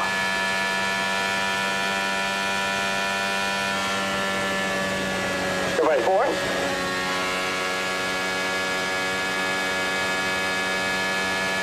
Four back.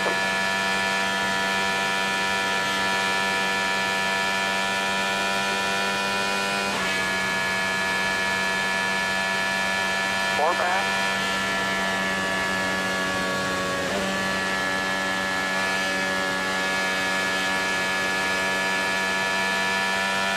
Three back.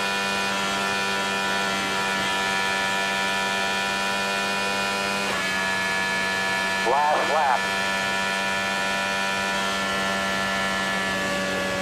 We're clear by 3.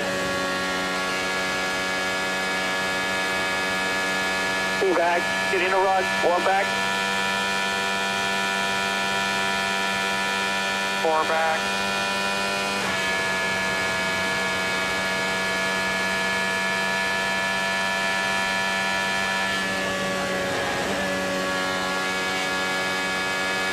Back, 2 back.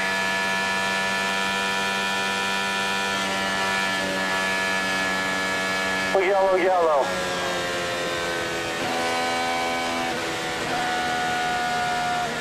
You just won the Indy 500, man. Awesome job. Good job.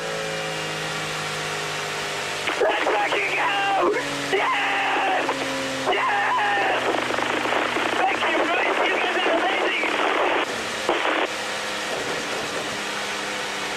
That's Álex. Did it. Did it. Oh my God. Thank you, guys. Yes.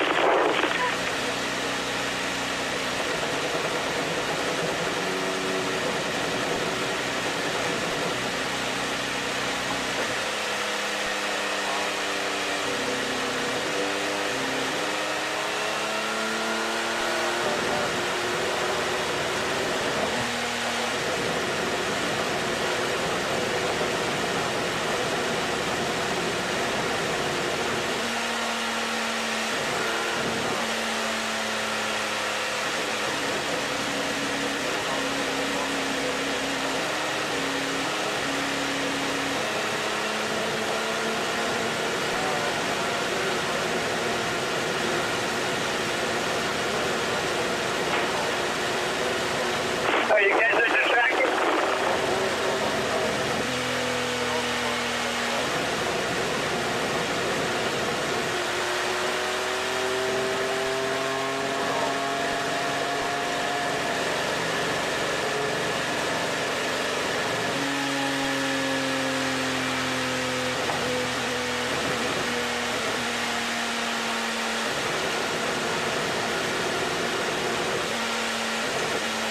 Where are you guys?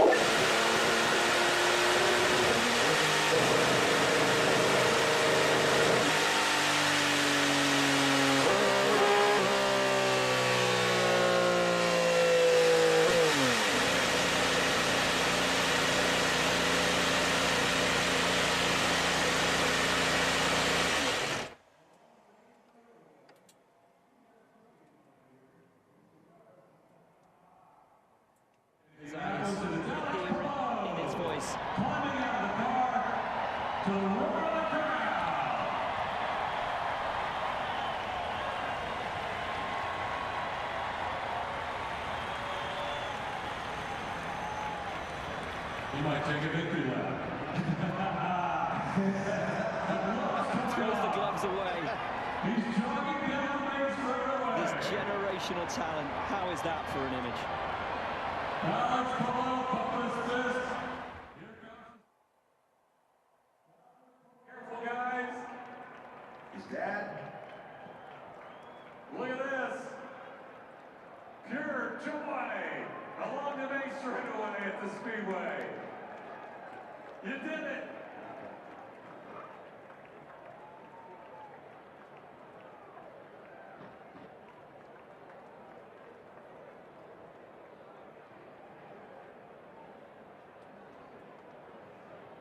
So Chip Ganassi Racing getting their 7th victory in the Indianapolis 500. And Marcus Ericsson feeling it after another 2nd place finish. So close. So close.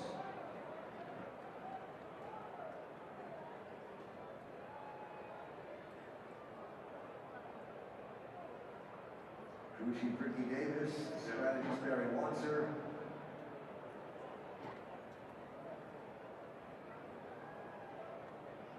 And the exhaustion of 500 miles now setting in.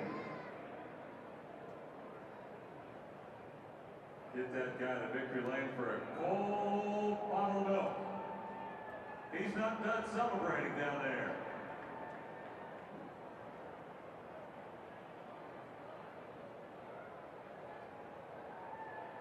He's up on the fence, on the rail, saluting you, the fans.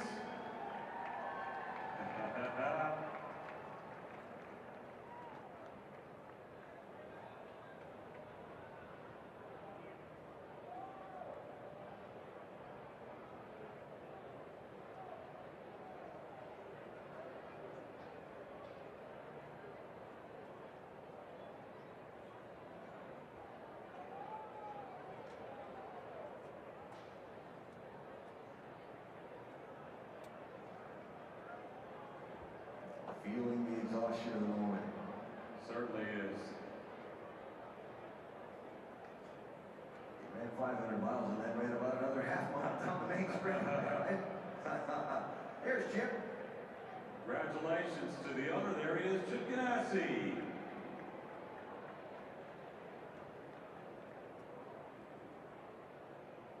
The new champion.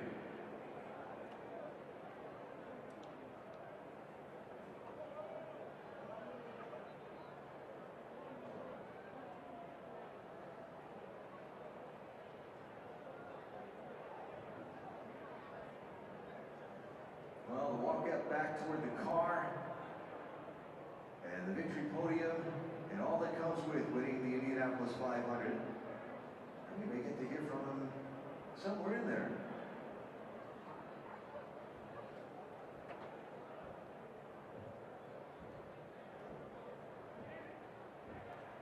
Big hug. Scott Dixon on the scene, saying welcome to the Champions Club.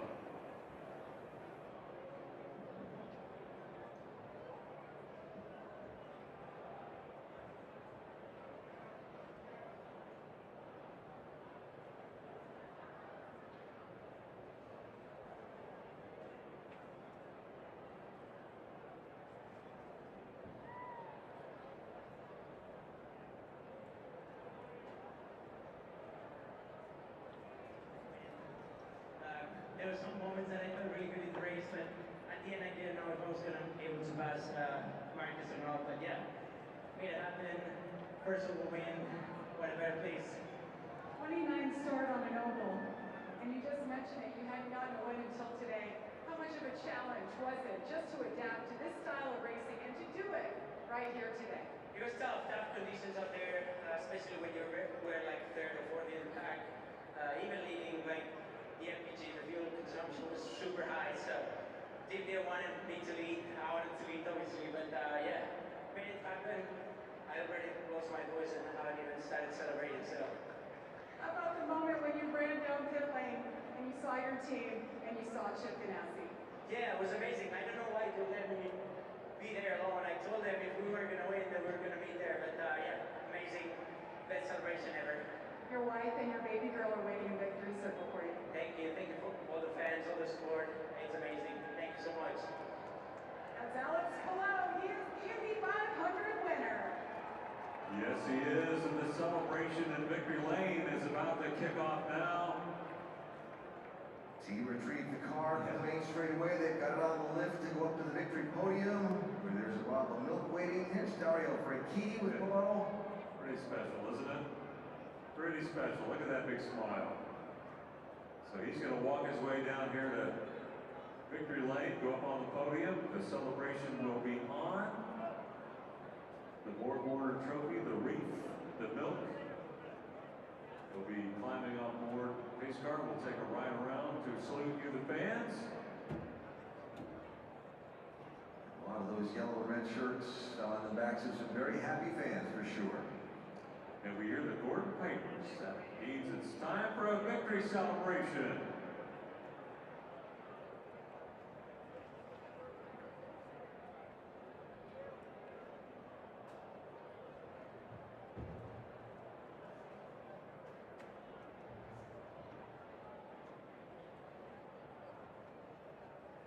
All right, well, all the pomp and ceremony still to come from the victory podium when Álex Palou is there with his team, and we look forward to everything still to come and reflect back on what was a wonderful Indianapolis 500. Tough day for some right from the beginning and right to the end, and a hard fought race for everybody. So some numbers on the day. The average speed was 168.8 miles an hour, 22 lead changes among 14 different leaders in this one. And the time of the race was 2 hours, 57 minutes, and 38 seconds. And your winner, Álex Palou, is first in the Indianapolis 500. Chip Ganassi racing seventh with 6 different drivers. And that below the list of deserving champions of the Indianapolis 500. Let's go down to Anthony Calhoun. Water performance by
give him a round of applause. Marcus Ericsson, second in 23, and now second in 25. Now we celebrate with this man, Álex Palou, headed up for the ceremony.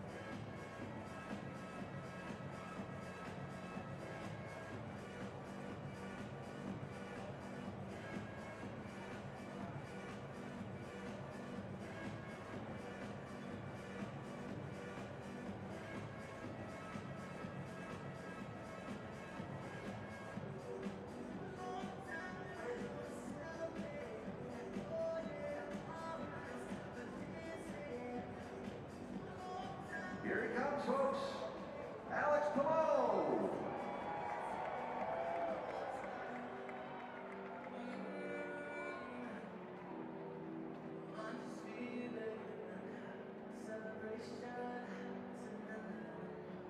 And here comes the traditional wreath for the winner.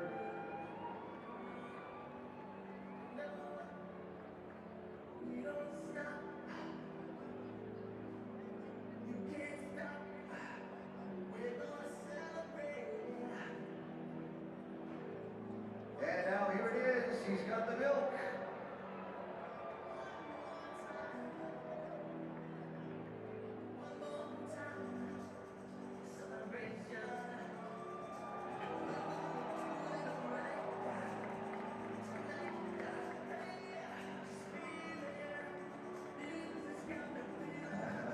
Share it with his wife and his baby.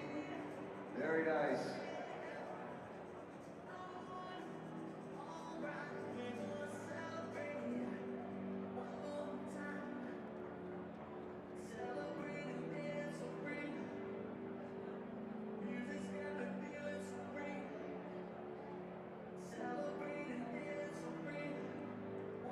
Greeted by the 500 Festival Queen, and now the presentation of the Champions Ring to the Indianapolis 500 winner from Johnston's.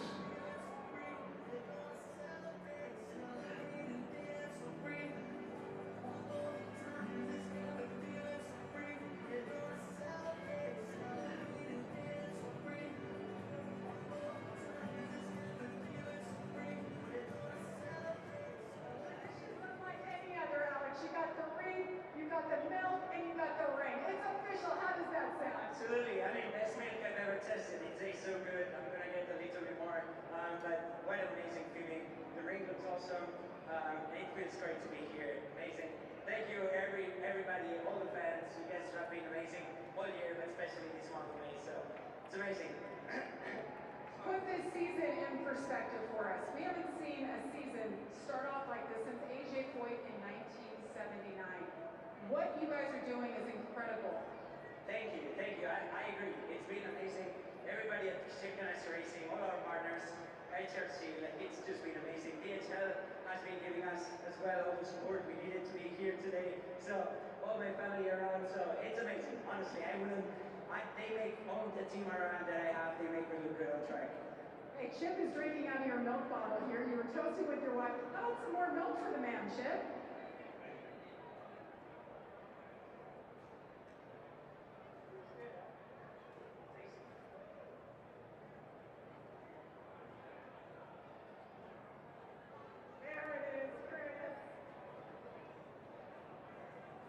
All right.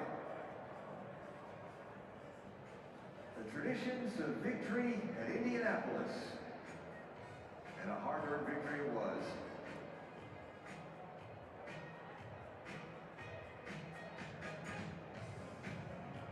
Lucia going to get in on some very special pictures as well.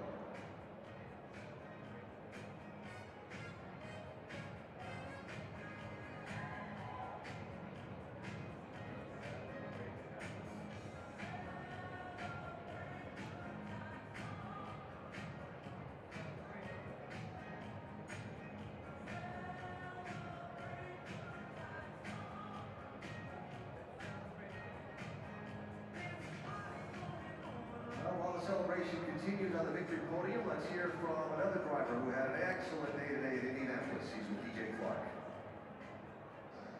David Malukas, a third place finish for you and AJ Foyt Racing. That was a heck of a drive from you and the team, but obviously I can tell by your face it wasn't quite enough for you. I mean, yeah, I think it hurts in the fact that we had the opportunity. You know, it wasn't somewhere where we came in and got lucky to get to that P3 spot. It was P3, but I think we had a P1 car. I mean, from a strategy standpoint, positioning on track to the pit lane to the pit stops, I mean, we were perfect. I mean, we came out of that last stint and we were the #1 car going out.